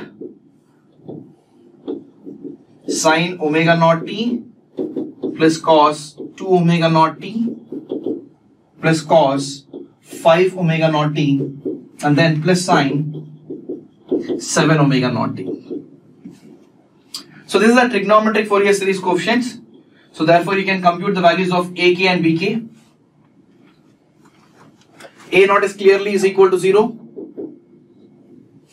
and the value of A1 is equal to 0 cos omega naught t. There is no term called as cos omega naught t. And the non-zero term is going to be B1. B1 is 1. And then we have second harmonic. A2 is available. A2 is 2 but B2 is not there. And then we have fifth component. A5 is equal to, A2 is equal to 1. The coefficient of A2, cos 2 omega naught term will be A2. The coefficient of cos 2 omega naught t term will be the A2. So the value of A2 is equal to 1 and the value of B2 is equal to 0 because of the fact that there is no sin 2 omega naught t term. There is no sin 2 omega naught t term. So therefore the value of B2 is equal to 0. And then we have A5. The value of A5 is equal to 1. And then we have the value of B5 is equal to 0. We have A7 is equal to 0, but we have the value of B7, which is equal to 1. But what we have to do, we have to compute the complex Fourier series coefficient. We have to compute the complex Fourier series coefficient. So when you compute the complex Fourier series coefficient, of course C0 will be equal to 0. C1 will be A1 minus JB1 by 2. A1 minus JB1 by 2, which is nothing but minus J by 2. C minus 1 is going to be C1 conjugate, which will be J by 2. And then we have the second harmonic. C2 will be A2 minus JB2 by 2. A2 is 1 and B2 is 0. So therefore you will have C2 is going to be 1 by 2 and C minus 2 will also be C2 conjugate, which is going to be 1 by 2. and then we will have C5, and then we'll have C5. What would be the value of C5? C5 is going to be A5 minus JB5 by 2. The value of A5 is 1, the value of B5 is 0, so again you will have 1 by 2. If C5 is 1 by 2, C minus 5, which is C5 conjugate, will also be 1 by 2. And then we'll come to C7, which is going to be A7 minus J, B7 by 2, which is equal to the top. A7 is 0 and B7 is 1, minus J by 2. So the value of C minus 7 is going to be equal to the top, the conjugate of C7, which is J by 2.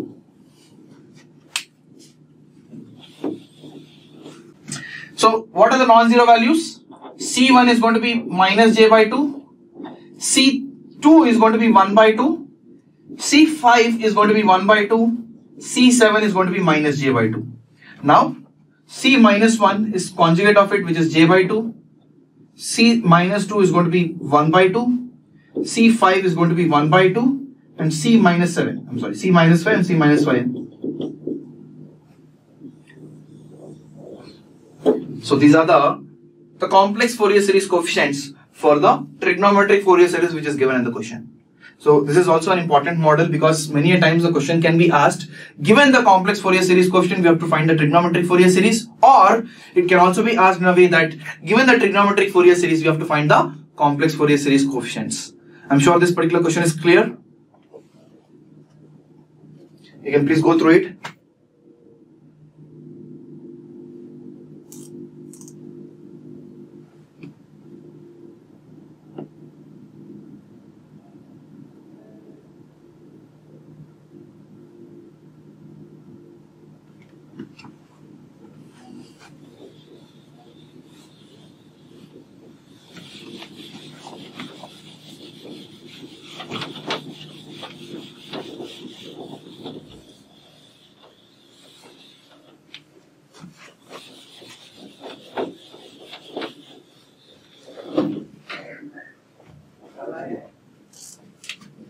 So second part is that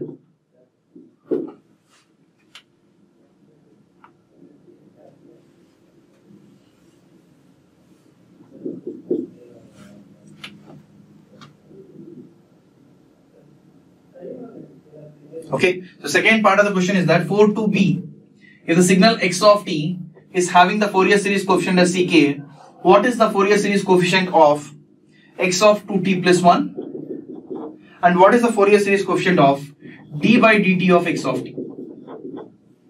X of 2t plus 1 will have the Fourier series coefficient as shifting property. Forget about the scaling property. Shifting property x of t plus 1 is going to be what? Ck e power j k omega naught plus 1. Ck e power j k omega naught plus 1. Now if I am doing the scaling is not going to affect the complex Fourier series coefficient. The scaling is not going to affect the complex Fourier series coefficient. This is the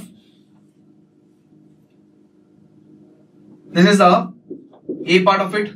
B part of it is that you have to find the d by dt of x of t.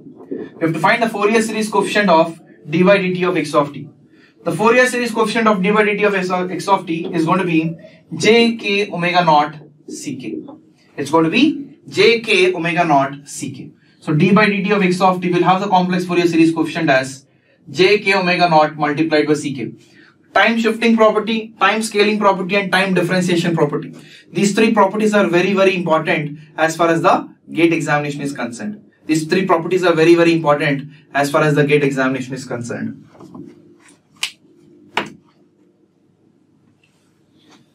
So with this we complete the fourth question, which is based on the complex Fourier series and Fourier series. So the gist is that, so whenever the signal is going to be real and even, then pk will be equal to 0 and the nature of ck is going to be real and even. Whenever the signal is real and odd, the nature of ck is going to be imaginary and odd, and always the values of ak and a naught will be equal to 0. When it comes to the of even harmonics and odd harmonics, so how we are going to check it? We are going to check using the property called as half wave symmetry. So whenever the signal satisfies the odd half-wave symmetry, which is the most important case, signal will only have the odd harmonics, whereas the even harmonics will be equal to 0. When the signal is only real, if it is not satisfying even or odd, if it is only real, it means that the nature of CK will always satisfy even conjugate, which we didn't do any problem, but this is also important. So whenever the signal is only real, then the CK is going to be satisfying even conjugate, and the signal will have both AK and BK. The signal will have both AK and BK. Is it clear? So fourth part is based on the fourth question is based on the complex Fourier series and the trigonometric Fourier series. And the relation that we have seen between CK and AK and BK is that CK will be equal to AK by 2 minus J BK by 2. So the next question is both based on the Fourier transform, and Fourier transform and Fourier series is the most important part of the whole signals and systems. So here we are going to do the problem on the Fourier transform. So for the signal x of t shown in the figure below, and let me draw the figure.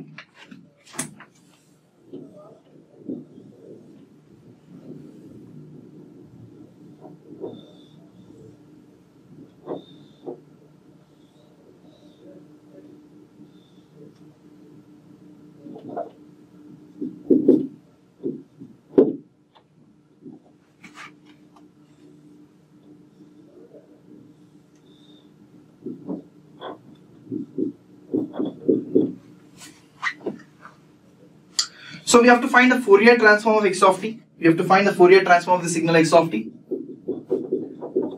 This is the first part of the question.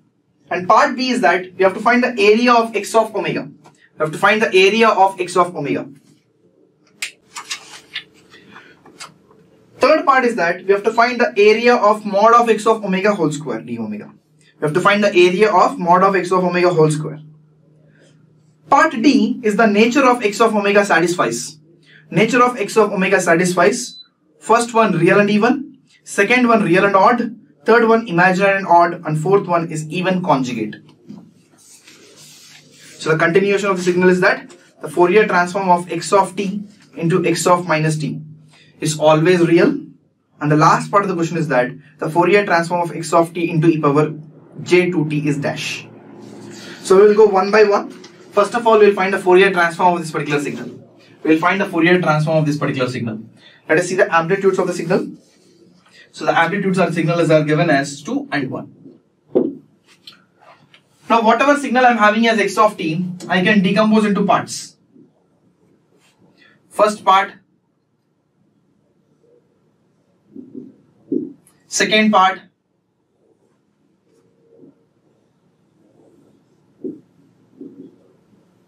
and third part.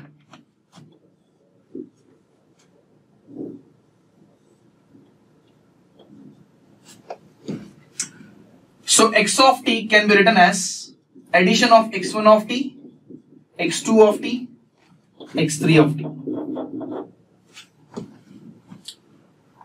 Right? So basically this question is framed on the gate function. And gate function is one of the most standard functions in the Fourier transform. Gate function is one of the most standard function in the Fourier transform, which says that when you are having a symmetrical rectangular pulse, when we are having a symmetrical rectangular pulse from minus t by 2 to t by 2, and the amplitude of the signal is 1, we represent it with of gate suffix t of t. G is nothing but gate or rectangular suffix t of t, where t is nothing but the total time period of this gate function. T is nothing but the total time period of the gate function. It is going to have the Fourier transform, which is given by TSA of omega t by 2. And the shortcut to remember this one is given as below.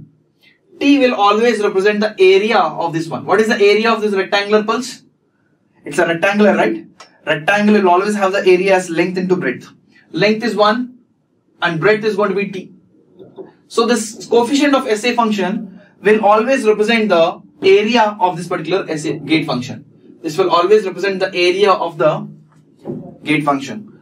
T by 2 will be the half time period. T by 2 will always be the half time period. T by 2 will always be the half time period. Is it understood? Capital T here as a coefficient of SA function will always represent the area of the rectangular pulse, and t by 2 will always represent the half time period. Whereas SA function, SA of theta is going to be sine theta by theta. SA of theta is going to be sine theta by theta. Now let us go ahead. Using this particular formula, we can write the Fourier transforms of x1 of t. x1 of t is nothing but g2 of t. x1 of t is nothing but g2 of t. Right? So you are having from -1 to 1. -1 to 1, it means that gate function is of duration 2 units and it's a symmetrical function, which is going to have the Fourier transform as area is 2, SA of half duration is 1 omega. x2 of t is basically nothing but the gate 4 of t. It means that 4 units of gate rectangular pulse. So 4 SA of half duration is going to be 2 units.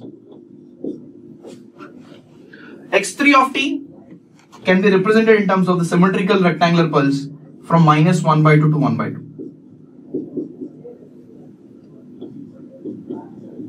This is nothing but G1 of t. G1 of t. It means that gate pulse is of duration from -1 by 2 1 by 2, duration of 1 unit. So G1 of t is going to have a Fourier transform as the area is going to be 1 unit, SA of half duration is 1 by 2.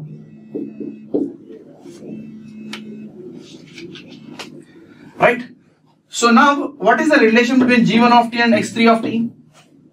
What is the relation between G1 of t and x3 of t? This is a standard function in the case of Fourier transform, whereas this is a shifted function. I cannot directly write the Fourier transform for this function. What I can do is that I can write in the form of the shifted function of G3 of t, G1 of t. So G1 of t, if I'm applying the shift of how many units, if I should have this particular function, I should apply the shift of, let me say, it's going to be 7 by 2. If I shift it by 7 by 2, if I shift the signal by 7 by 2, then I'm going to have 7 minus 1, which is 6 by 2, which is 3. 7 plus 1, which is 6 by 2, which is 4. Right, so therefore it's going to be G1 of t minus 7 by 2. G1 of t minus 7 by 2.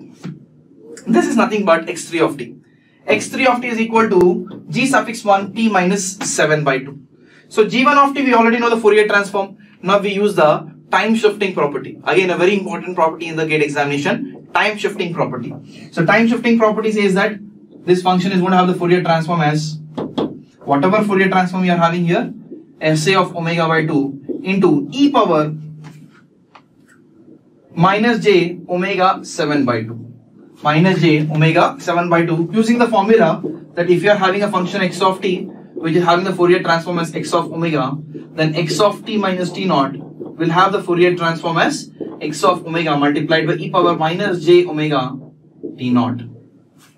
Okay, so using this particular thing, so what we did is that we don't know directly the Fourier transform of this function, so we took the standard function in the Fourier transform and we have written the Fourier transform of it, and using the time shifting property we are able to write the Fourier transform of this particular function, which is SA of omega by 2 e power minus j omega 7 by 2. Now the signal x of t is nothing but a combination of x1 of t, x2 of t and x3 of t. x of t is nothing but x1 of t plus x2 of t plus x3 of t. So what happens to the Fourier transform? What happens to the Fourier transform? Fourier transform of this function, let me consider it as x of omega, which will be equal to x1 of omega, which is the Fourier transform of x1 of t, plus x2 of omega, the Fourier transform of x2 of t, plus Fourier transform of x3 of t, which is x3 of omega. So if I write all of them, it's going to be what? 2 SA of omega plus 4 SA of 2 omega plus SA of omega by 2 into e power minus j omega 7 by 2. Clear? So with this we complete the first part of it, which is the Fourier transform of x of t. The next one we have to find is area of x of omega. Area of x of omega. We know always using the area property of Fourier transform, using the area property of Fourier transform, the area of x of omega is going to be 2 pi small x of 0. 2 pi small x of 0, where small x always represents the time domain, capital X always represents the frequency domain. Small x of 0 is nothing but the value of x of t at t is equal to 0, which is 2. So therefore, it's going to be 2 pi multiplied with the of 2, which is 4 pi. The area of x of omega, d omega, is going to be 2 pi multiplied by x of 0, which is going to be equal to the of 4 pi.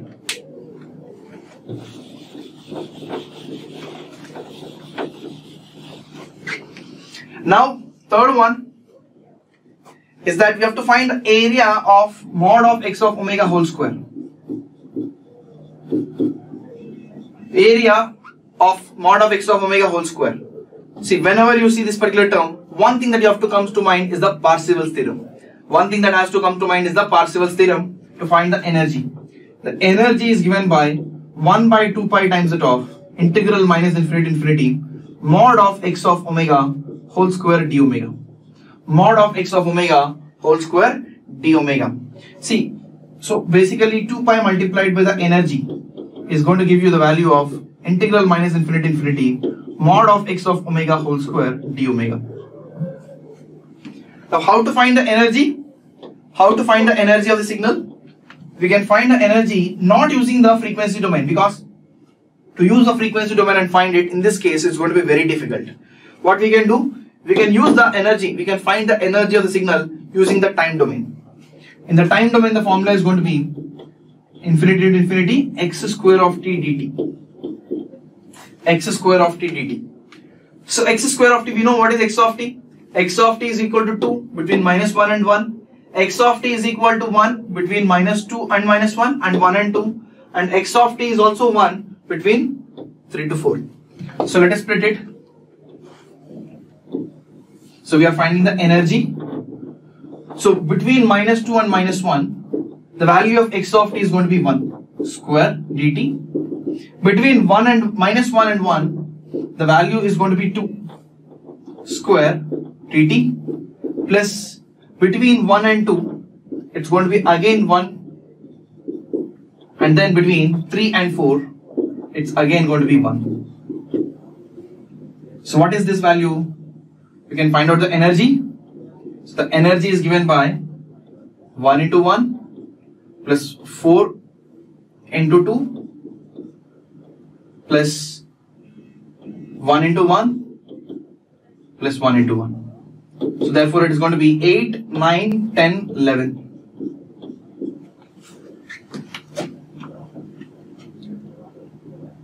So the energy of the signal is going to be 11 joules.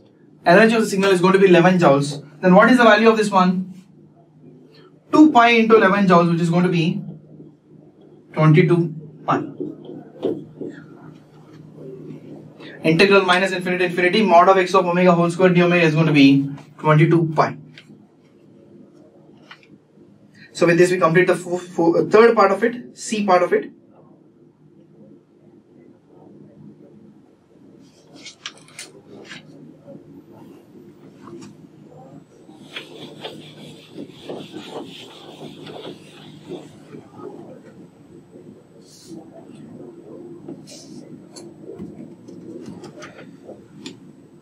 Now let us come to the D part of it. What is the nature of x of omega? What is the nature of x of omega? The first option is real and even, second option is real and odd, third option is imaginary and odd, and the last option is even conjugate. Please tell me one thing. When are we going to have x of omega real and even? We have covered the same point in the Fourier series and we are coming to the same point in the Fourier transform.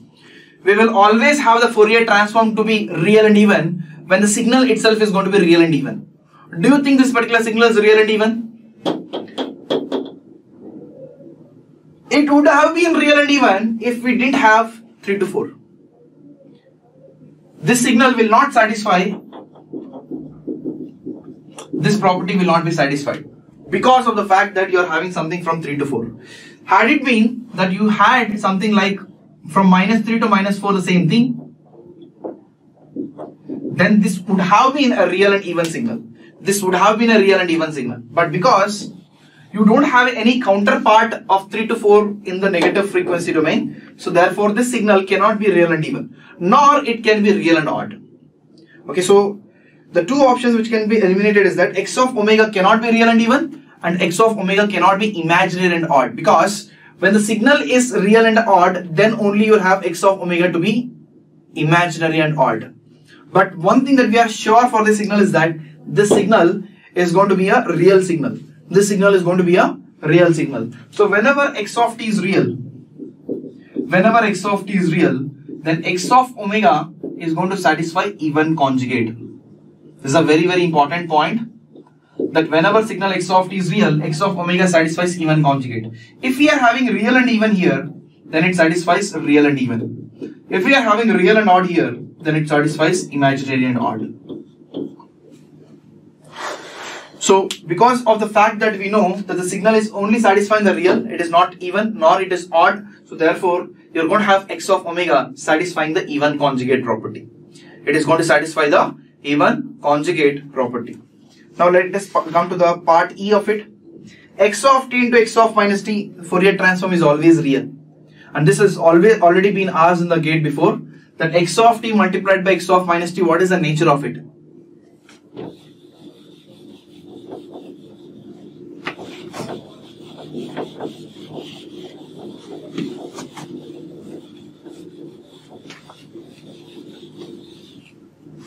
So what is the nature of x of t Fourier transform of? I'll do it again. What is the nature of Fourier transform of x of t into x of minus t? Please tell me one thing, that if I have a signal x of t which is having the Fourier transform as x of omega, if I'm having the signal x of minus t, it will have the Fourier transform as x of minus omega using the time reversal property. Time reversal property, that whenever I apply the time reversal here, there will also be a frequency reversal. But what we know is that the signal x of t is a real signal. The signal x of t is a real signal. Then x of omega will satisfy even conjugate. X of omega will satisfy even conjugate. What does it mean? It means that x of minus omega will be equal to x of omega conjugate. X of minus omega will be equal to that of x of omega conjugate.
So with this we complete the fourth question, which is based on the Fourier transform.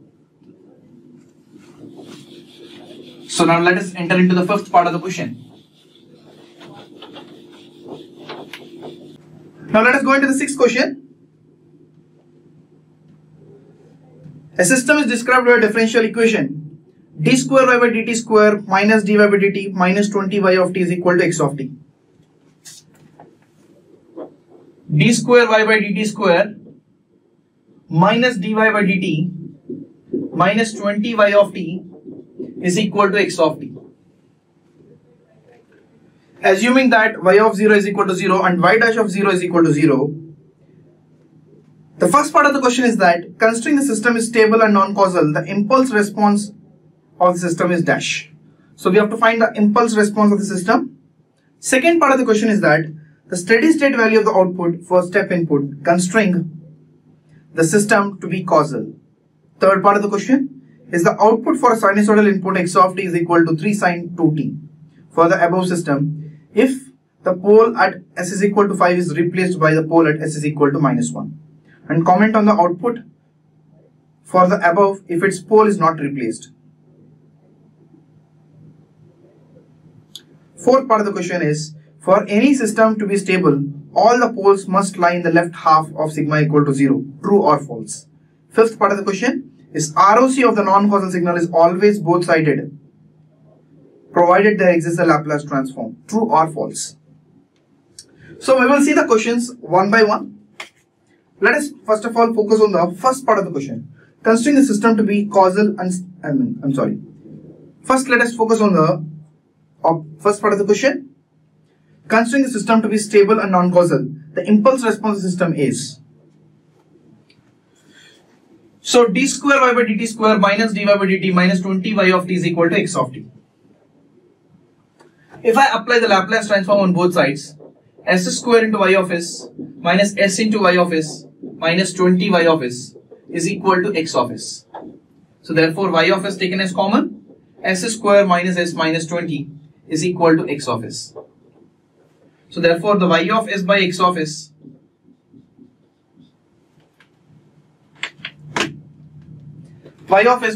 is going to be 1 by s minus 5 into s plus 4, which can be written as a by s minus 5 plus b by s plus 4. So let us find the values of a and b. A is equal to 1 by s plus 4 for the value of s is equal to 5, which is 1 by 9, and the value of b is equal to 1 by s minus 5 for the value of s is equal to 4. S is equal to minus 4, which is minus 1 by 9. So we found out the values of a and b to be 1 by 9.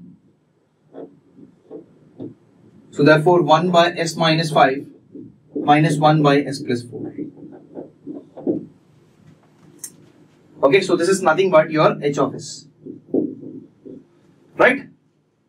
Now the question is that we have to find the impulse response considering the system to be stable and non-causal. See, you are having two poles. One pole is given at s is equal to 5. The other pole is given at s is equal to minus 4. So given there are two poles, there are three types of ROCs which is possible. Always, whenever there are two poles, we can always have three types of ROCs. The first type of ROC is sigma greater than 5. The second type of ROC is sigma between minus 4 and 5. And the third type of ROC is sigma less than that of minus 4. Here, whenever you are having a right-sided ROC, always system is causal, and because it is not covering sigma is equal to 0, so therefore it is not stable. Here, the system is going to be stable because it is covering sigma is equal to 0, and it is not causal because it is not right-sided ROC.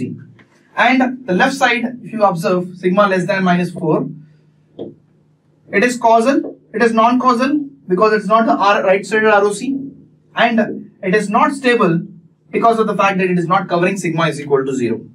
The desired region is where the system is going to be stable and non-causal. And this is the region where the system is stable and non-causal, where the ROC is going to be sigma between the of minus 4 and 5. So sigma less than minus 4 and sigma greater than minus 4 and sigma less than 5. This is the ROC. Sigma greater than minus 4 and sigma less than 5.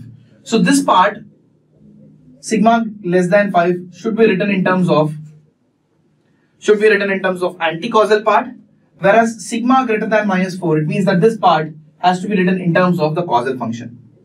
So to write this in terms of anti-causal, I will do minus of minus. In that case, what will happen is that 1 by 9 minus 1 by s minus 5 is going to have the minus 1 by s minus 5 is going to have the inverse Laplace transform is going to be equal to the of e power 5t u of minus t. It's going to have the ROC as e power 5, it's going to have a inverse Laplace transform as e power 5t u of minus t. Minus, you are having s plus 4, 1 by s plus 4, which can be written as e power minus 4t u of t. Okay, so therefore you can take minus 1 by 9 as common. So the impulse response is going to be e power 5t u of minus t plus e power minus 4t u of.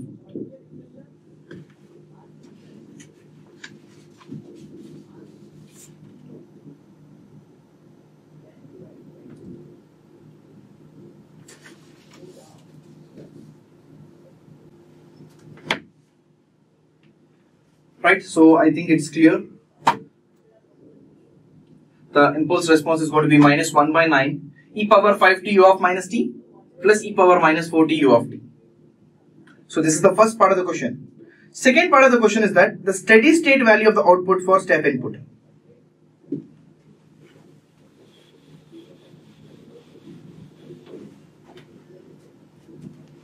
See, we know h of s, which is y of s by x of s, is going to be equal to the of 1 by s minus 5 s plus 4.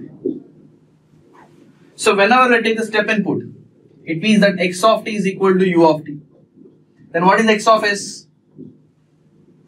The value of x of s is going to be 1 by s, isn't it? The value of x of s is going to be 1 by s. So if I substitute here, I will get the output y of s is going to be 1 by s into s minus 5 into s plus 4. Because the steady state value has been asked, considering the system to be causal. We are considering the system is going to be causal. In that particular case, if I want to apply the final value theorem, what is the formula? Y of infinity is going to be limit s tends to 0, s into y of s. But can I apply the final value theorem? To apply the final value theorem, you have to ensure that all your poles lie in the left half of the j omega axis, plus the system is going to be causal. You have to ensure that all poles of s into y of s, all poles of s into y of s, so s into y of s is basically equal to the top 1 by s minus 5 into s plus 4. In order to apply the final value theorem, you have to ensure that all your poles are lying in the left half of the j omega axis. But you can see one of the pole is present in the right half of the j omega axis. Therefore, final value theorem cannot be applied and the output is going to be unbounded. The output is going to be unbounded. We cannot apply the final value theorem for the fact that your pole is present in the right half of the j omega axis. So therefore we have done the second part.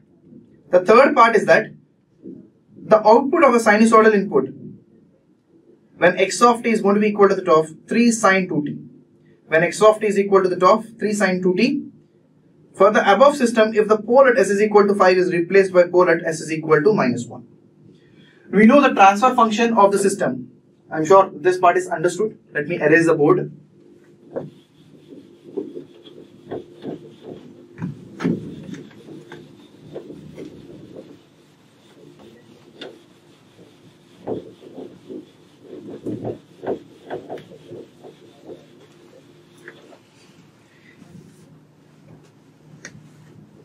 So see here, the third part of the question is that the output of sinusoidal input, the output for sinusoidal input x of t, which is equal to 3 sine 2t.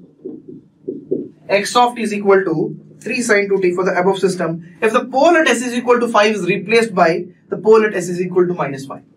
So you are having the pole at s is equal to 5. If you are replacing the pole with s is equal to minus 1, then the change to transfer function is going to be something like this.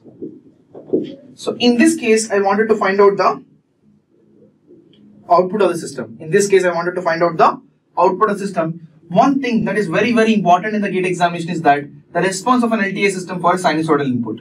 So whenever you are giving any sinusoidal input, A sine omega naught t, the output of the system is going to be A multiplied by M multiplied by sine omega naught t plus phi, where M is nothing but mod of h of omega at omega equal to omega naught, where phi is going to be angle of h of omega naught.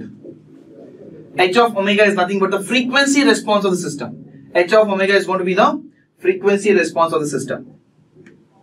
Now you try to understand that whenever I am having a transfer function which is having the poles at minus 1 and minus 4, always the ROC is going to be left-sided, right-sided, because it's going to be a causal function. Because it is going to be a causal function. Because I've replaced my s is equal to 5 with the top the pole at S is equal to -1. So you're having two poles at -1 and -4, and the ROC is going to be right-sided. Okay. So if this is the case, the system is always stable. Only when the system is stable, I can apply S is equal to j omega to find the frequency response system from the transfer function. Frequency response system from the transfer function. See, please understand this particular part, that whenever you wanted to convert the Laplace transform into the Fourier transform, whenever you wanted to convert the Laplace transform into the Fourier transform by replacing S is equal to j omega, first thing you have to understand is that the system has to be stable. The system has to be. Now the thing is that it is already declared that the system is going to be causal. It is already declared that the system is going to be causal. It is already declared that the system is going to be causal. Causal means always the ROC is going to be right-sided in nature. Always the ROC is going to be right-sided in nature. Now, you have to ensure that when you are converting it into a Fourier transform to get the frequency response system, always the system has to be causal has to be stable in nature. Otherwise, it is not possible. So we know that the system is stable. If the system is not stable, then the output is going to be unbounded. If the system is not stable, then the output is going to be unbounded. If the system is stable, then we can apply the Fourier transform to get out the output of the system. Understood or not? So here what is asked is that I wanted to get the output of a sinusoidal input. Output for the sinusoidal input. So I will be able to calculate only when I know the frequency response system. Frequency response I can get from the transfer function by replacing S with the top j omega. Frequency response I can get by replacing S with the top the j omega. So when I replace S with the top j omega, then what am I going to have? If I replace S with the top j omega, then I'll have h of j omega, which is 1 by j omega plus 1, j omega plus 4. Now I will replace omega with the top omega naught. What is omega naught? The input frequency is going to be 2. J omega naught, which is 2.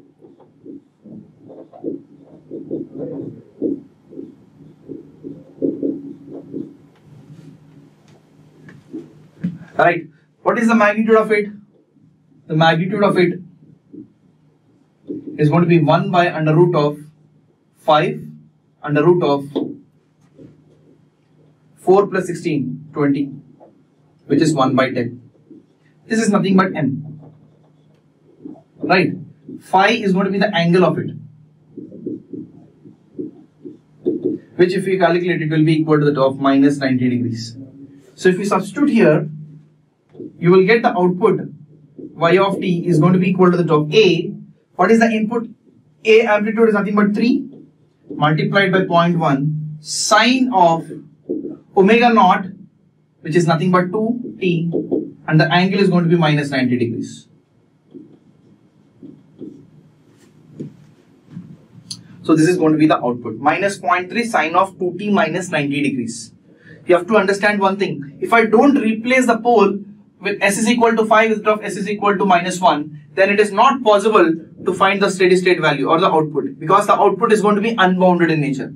The output is going to be unbounded in nature. For example, this is the comment on the output for the above pole if it is not replaced. If the above pole is not replaced, it means if you are having a right side pole, if it is not replaced and your system is causal, if it is not replaced and the system is causal, then you can only have the right-sided ROC. And this system is not stable. If the system is not stable, you cannot replace S with the top j omega.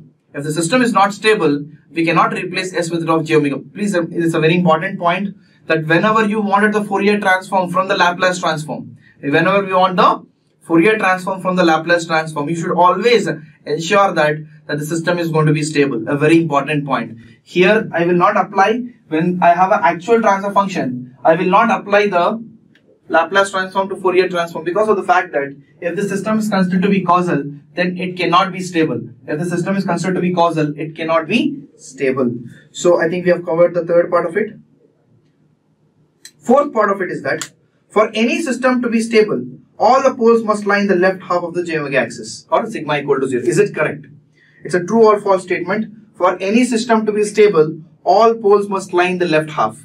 This statement is only half true. This statement is valid when the system is both causal and stable. When the system is, 2017 the question has been asked, when the system is causal and stable, then only you can have a poles to be in the left half of the j omega axis. If it is only required for stability, it is not necessary that all the poles must lie in the left half. If you are talking only about the stability, it is not necessary that all the poles must lie in the left half. If you are talking about stability, then the necessary condition is that your ROC must include the sigma is equal to 0. ROC must include the sigma is equal to, this is the necessary condition in the case of a stability. Okay, all the poles must lie in the left half of the j omega axis is not the necessary condition if you are only talking about stability. It will become a necessary condition if you are talking about both stable and causal system. It will become a necessary condition if you are talking about both causal and stable system. But if you are talking only about stability, the necessary condition is going to be that the ROC must include sigma is equal to 0. The ROC must include sigma is equal to 0. The fifth part of the question is that the ROC of the non-causal signal is always both-sided in nature. This is also completely wrong. ROC of the non-causal signal is always right side, both-sided in nature is also absolutely wrong.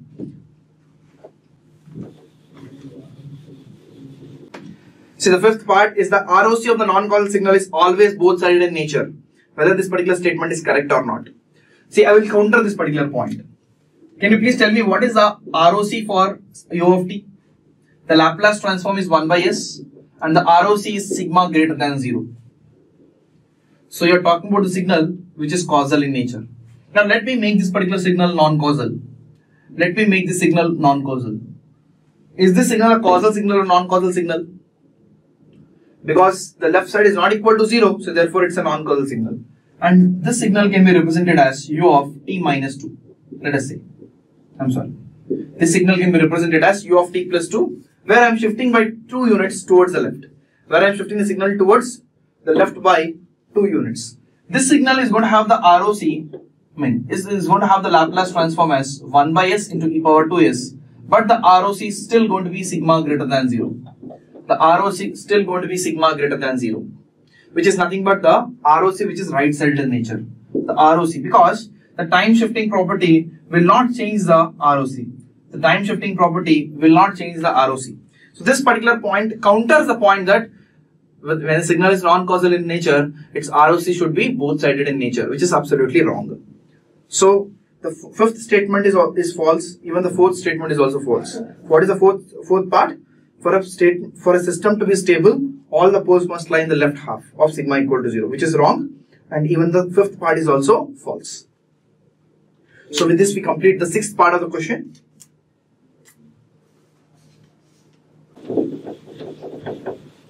So now let us go on to the seventh part of the question. And the seventh question is from the topic of Z transform. The seventh question is from the topic of Z transform. First of all, let me read the first part of the question. That is, if x of n is equal to 3 power mod of n, x of n is equal to 3 power mod of n minus 1 by 2 power n u of n. So this is my signal x of n. We have to find the Z transform of x of n. We have to find the Z transform of x of n. This is the first part of the seventh question. Here we have to find the Z transform of the signal x of n. We have to find the Z transform, and Z transform is possible only when the existence condition is satisfied or when there is a common region of signal convergence. When there is a common region of convergence between the different signals. See, if I can expand 3 mod n, I can write it as 3 power n u of n plus 1 by 3 power n u of minus n minus 1. Yes or no? That I can expand this and write it as 3 power n u of n plus 1 by 3 power n u of minus n minus 1. And here you're going to have minus 1 by 2 power n u of n. Please tell me what is the ROC for the causal part? What is the ROC for the causal part? ROC for the causal part is R greater than the 3. ROC in the case of a causal functions is always bounded by the outermost pole. And the outermost pole is nothing but Z is equal to 3. Outermost pole is nothing but the Z is equal to 3. So R greater than 3 will be the ROC in the case of a causal function. There is only one anti-causal function whose ROC is going to be R less than 1 by 3. Is there any common region of convergence? R greater than 3, R less than 1 by 3. Is there any common region of convergence? Causal and anti-causal parts fail to have a common region of convergence. Causal and anti-causal parts fail to have the common region of convergence. So I can declare the system to be, I can declare that no common, so I can declare that there is no common ROC. There is no common ROC. If there is no common ROC, then there is no Z transform. I cannot find out the Z transform. See, what you can either do is directly, some students what they do is that directly use the formula a power n u of n Z transform and they calculate it. But it is wrong in this question. Why? Because if you wanted to find the Z transform, you have to ensure first that there is a common region of convergence. If you wanted to write mathematical expression of Z transform of this, it is possible. But whether it is going to have the Z transform or not is purely going to depend on the ROC. If the ROC does not, if there is no common region of convergence, it means that then there is no ROC. If there is no ROC, it means that there is no Z transform. So this particular signal does not have any Z transform. This is the first part of the question. Second part of the question is that y of n is equal to x of n convolved with h of n. Y of n is equal to x of n convolved with h of n. X of n is given as, x of n in this question is given as 1 by 3 power n u of n. And h of n is u of n. Can you please tell me what is the ROC of the z of n? X of n is going to have the ROC mod z greater than 1 by 3, and here it is mod z greater than 3. Mod z greater than 1. Yes or no? U of n is going to have the ROC as mod z greater than 1. It indicates that the h of z is going to have the ROC as mod z greater than 1. ROC, what is h of z? H of z is the transfer function, h of n is the impulse response. So when I apply the z transform on h of n, I am going to have h of z. And the ROC of h of z is mod z greater than 1. It means it does not include the unit circle. It does not include the unit circle. If h of z, the z transform of the impulse response, if it does not include the unit circle, it means that it is an unstable system. System is unstable. If the system is unstable, then the output is going to be unbounded. So in the case of unbounded output, we will never apply the final value. We cannot find the final value because final value will lead to infinity. Final value will lead to infinity. What is the ROC? What is the ROC of y of n? If here the R1 is the ROC, if here R2 is the ROC, R1 is the ROC for x of n, R2 is the ROC for h of n, then y of n is going to have the ROC, which is R1 intersection R2. R1 intersection R2. And the common region of convergence between mod z greater than 1 by 3 and mod z greater than 1 is mod z greater than 1 only. The common region of convergence between mod z greater than 1 by 3 and mod z greater than 1 is nothing but mod z greater than 1. So the ROC for y of n is going to be mod z greater than 1. Third part of the question. Please look at the third part of the question. Third part of the question is that f of z is given as, f of z is equal to minus z power minus 2 by 1 minus z power minus 1 whole square plus 1 by 1 minus 2 z power minus 1 whole square. So this is f of z which is given and its ROC is also mentioned, which is mod z greater than 2. And what we have to find? We have to find small f of 3. So in time domain, we have to find the sample value at n is equal to 3. We have to find the sample value at n is equal to 3. See, f of z is going to be what? It's having two components. And the ROC is given as mod z greater than 2 and we have to find f of 3. See, this model question, in a way, it was already asked in previous gate. We tried to improve this question and make it an excellent question. What we know is that when you are having a signal a power n u of n multiplied by n, it will always have the z transform is going to be a z by 1 minus z power minus 1 whole square. I'm sorry, a z by z minus a whole square, or in terms of z inverse I can write it as a z power minus 1 by 1 minus a z power minus 1 whole square. This is a standard function in the case of the z transform, which has to be remembered. If you don't remember this one, it's very difficult to solve this problem. Okay, so this is a standard function, an important formula as far as the gate examination is concerned. So let me erase this part.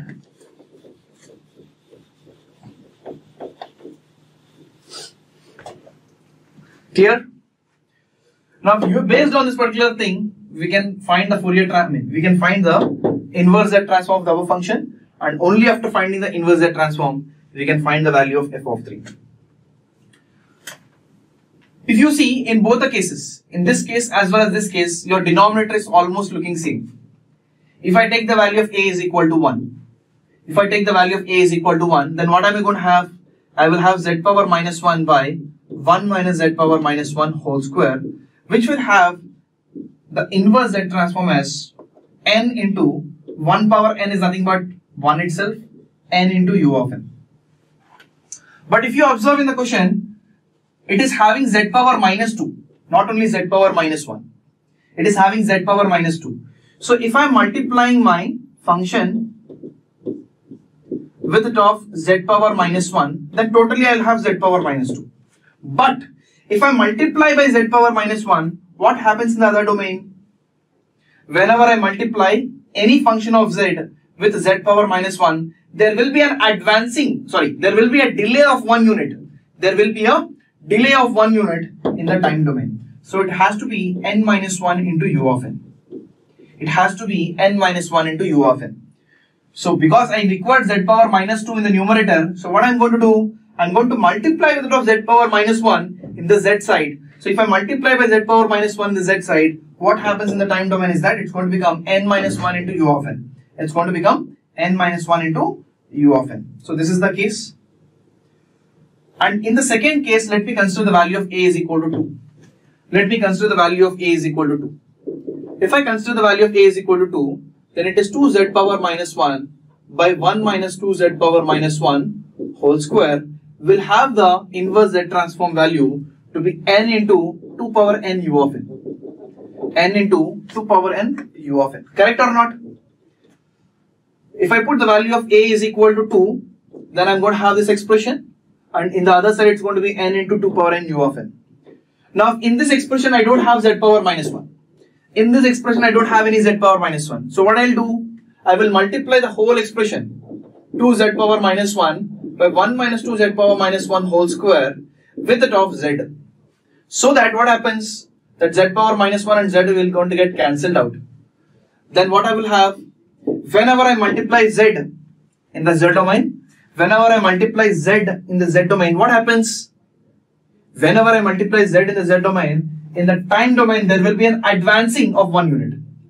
If I multiply with it of z power 1, there will be an advancing of 1 unit. If I multiply by z power 2, there will be an advancing of 2 units. If I multiply by z power 3, there will be an advancing of 3 units. So therefore you understand that it is going to be advanced by 1 unit. So n plus 1, 2 power n plus 1, u of n plus 1. So it's going to be advanced by 1 unit. It's going to be advanced by 1 unit. I don't have 2 also. Let me send 2 to the other side. I will multiply by 1 by 2 on both sides. By 2 by 2. So that 2 will get cancelled out. So this is the function you're going to have, n plus 1 into 2 power n u of n plus 1. This is nothing but 1 by 1 minus 2z power minus 1. Right? So I have z power minus 2. I require a minus also. So okay, there will be a minus sign. Now if I add whatever is present in the right half, if I add, here it should be whole square. So if I add the right half, what is the right half? Which is minus z power minus 2 by 1 minus z power minus 1 whole square plus 1 by 1 minus 2 z power minus 1 whole square. So I'm adding the left half. What is the left half? Minus n minus 1 u of n plus n plus 1 2 power n u of n plus 1. Here also it should be n minus 1. Here it should be n minus 1. Clear or not? Now this is my f of n and this function I can consider it as f of z. Now please calculate f of 3. What is the value of f of 3? The value of f of 3 is going to be minus 2 times it of u of 2 is 1 plus 4 times it of 2 power 3 u of 4, which is 1. So 32 minus 2 is going to be 30. So the answer for this question is 30.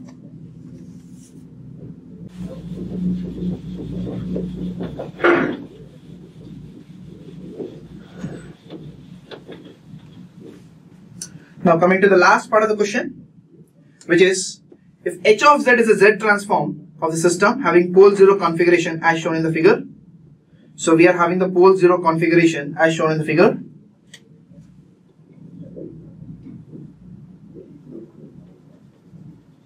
We are having the pole 0 configuration as shown in the figure.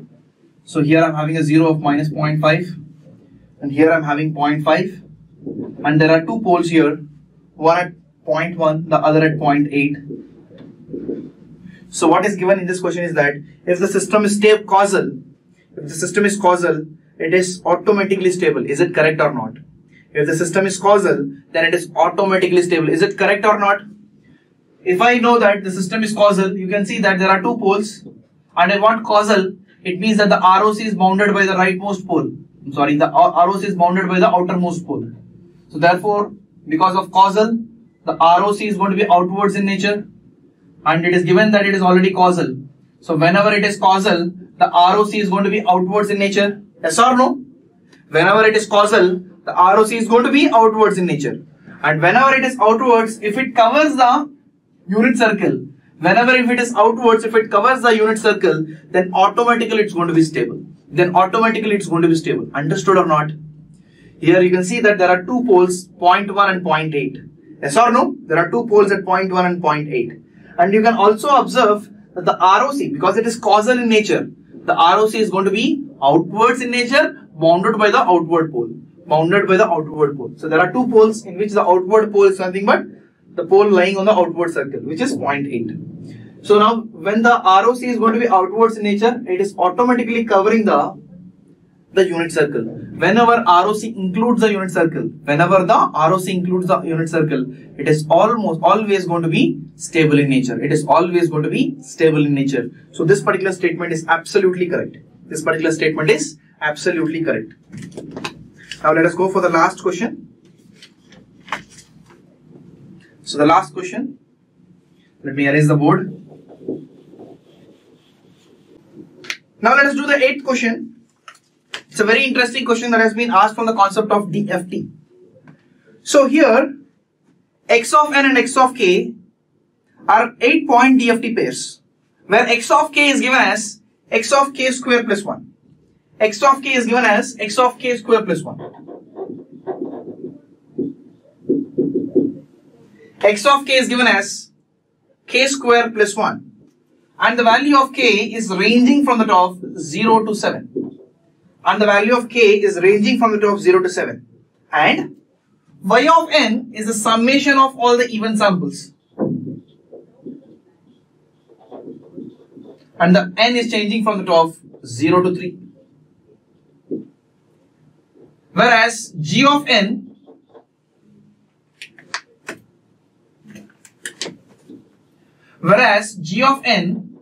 is a summation of odd samples.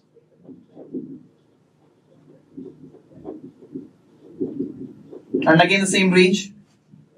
The question is that you have to find the addition, the square of addition of y of n and g of n.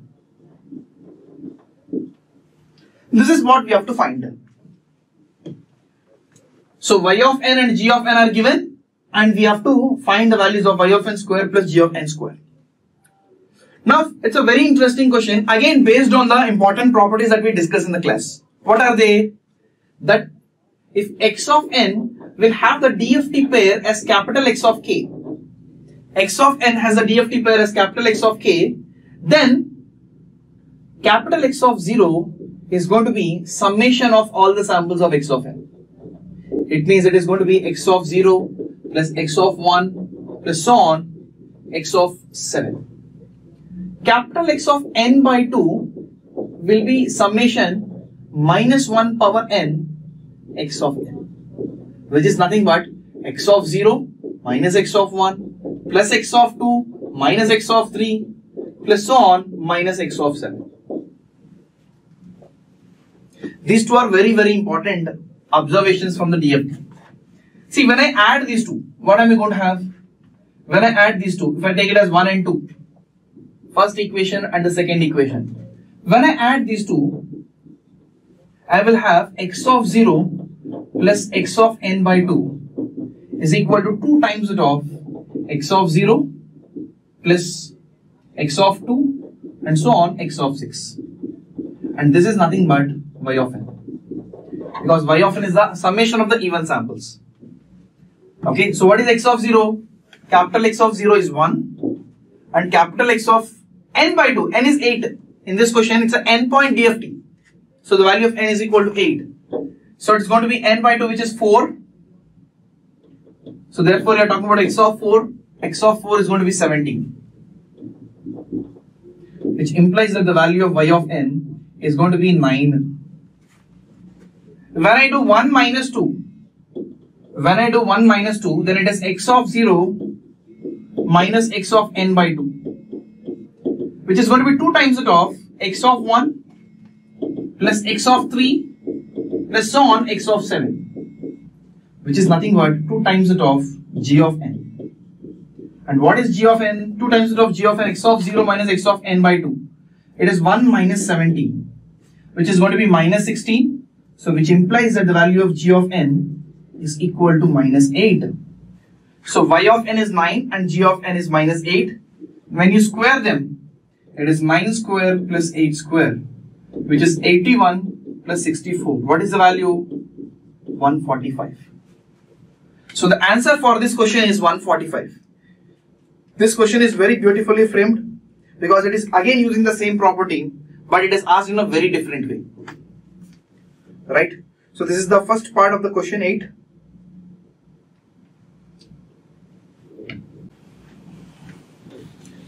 Now let us go for the second part of the question.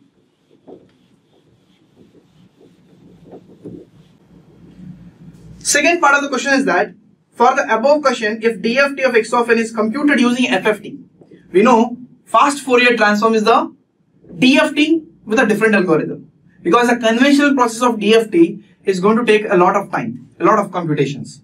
So in order to reduce the number of computations and to find the DFT, we use something called as a fast Fourier transform. And here we are using the fast Fourier transform. If alpha is the total number of multiplications and beta is the total number of additions, if alpha is the total number of complex multiplications and beta is the total number of complex additions, then what is the value of alpha plus beta? What we know is that the number of complex multiplications in the case of FFT, the number of complex additions, which is given as beta, is going to be n times it of log n to the base 2. And the value of alpha, which is complex additions, the total number of complex multiplications, alpha, which is nothing but total number of complex multiplications, is going to be n by 2 times it of log n to the base 2. We know n is equal to 8 in this question. The value of n is equal to 8. If that is the case, you're going to have 8 log 8 to the base 2, which is going to be 24. Because here you're going to have 2 power 3. So 3 comes outside. It's going to be 8 into 3, which is 24. If that is the case, here you're going to have the value which is 12. So the value of alpha plus beta, is equal to 36. The value of alpha plus beta is equal to 36. Right?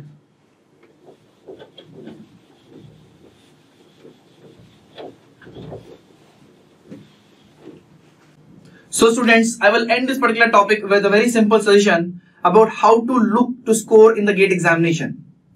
In the GATE examination, you should always have the focus area subjects where you are targeting more to score. Definitely for any student, there will be strengths and weaknesses. Okay, you have to know which subjects are your strengths and which subjects are your weaknesses. So, and ensure that whatever strong areas are there, you practice sufficiently and whatever weak areas are there, you can reduce the amount of practice, but you have to ensure that you are covering your notes. So that when you go into the examination, you first of all will try to cover the parts where you are strong at. And you have to give more amount of time in those areas where you are strong at. And wherever you are weaker, then you have to reduce the amount of time which you are giving. I will never say to leave any particular subject because of the fact that the easy questions or difficult questions is completely going to be subjective. No one can say from which subject easy questions are going to come and from which subject the difficult questions are going to come. You should be in a position to answer all the easy questions no matter where the questions are coming from. Therefore, you have to ensure that all the subjects are studied. And you should have a focus areas because of the fact that the amount of time that is left for you is less. So wherever you are strong at, you have to give more amount of time. Wherever you're not strong at, there you can reduce the amount of time so that you can score well in the GATE examination altogether. So with this session, I want to close this session. Hope this particular session is useful for you. And thank you. Wish you all the very best.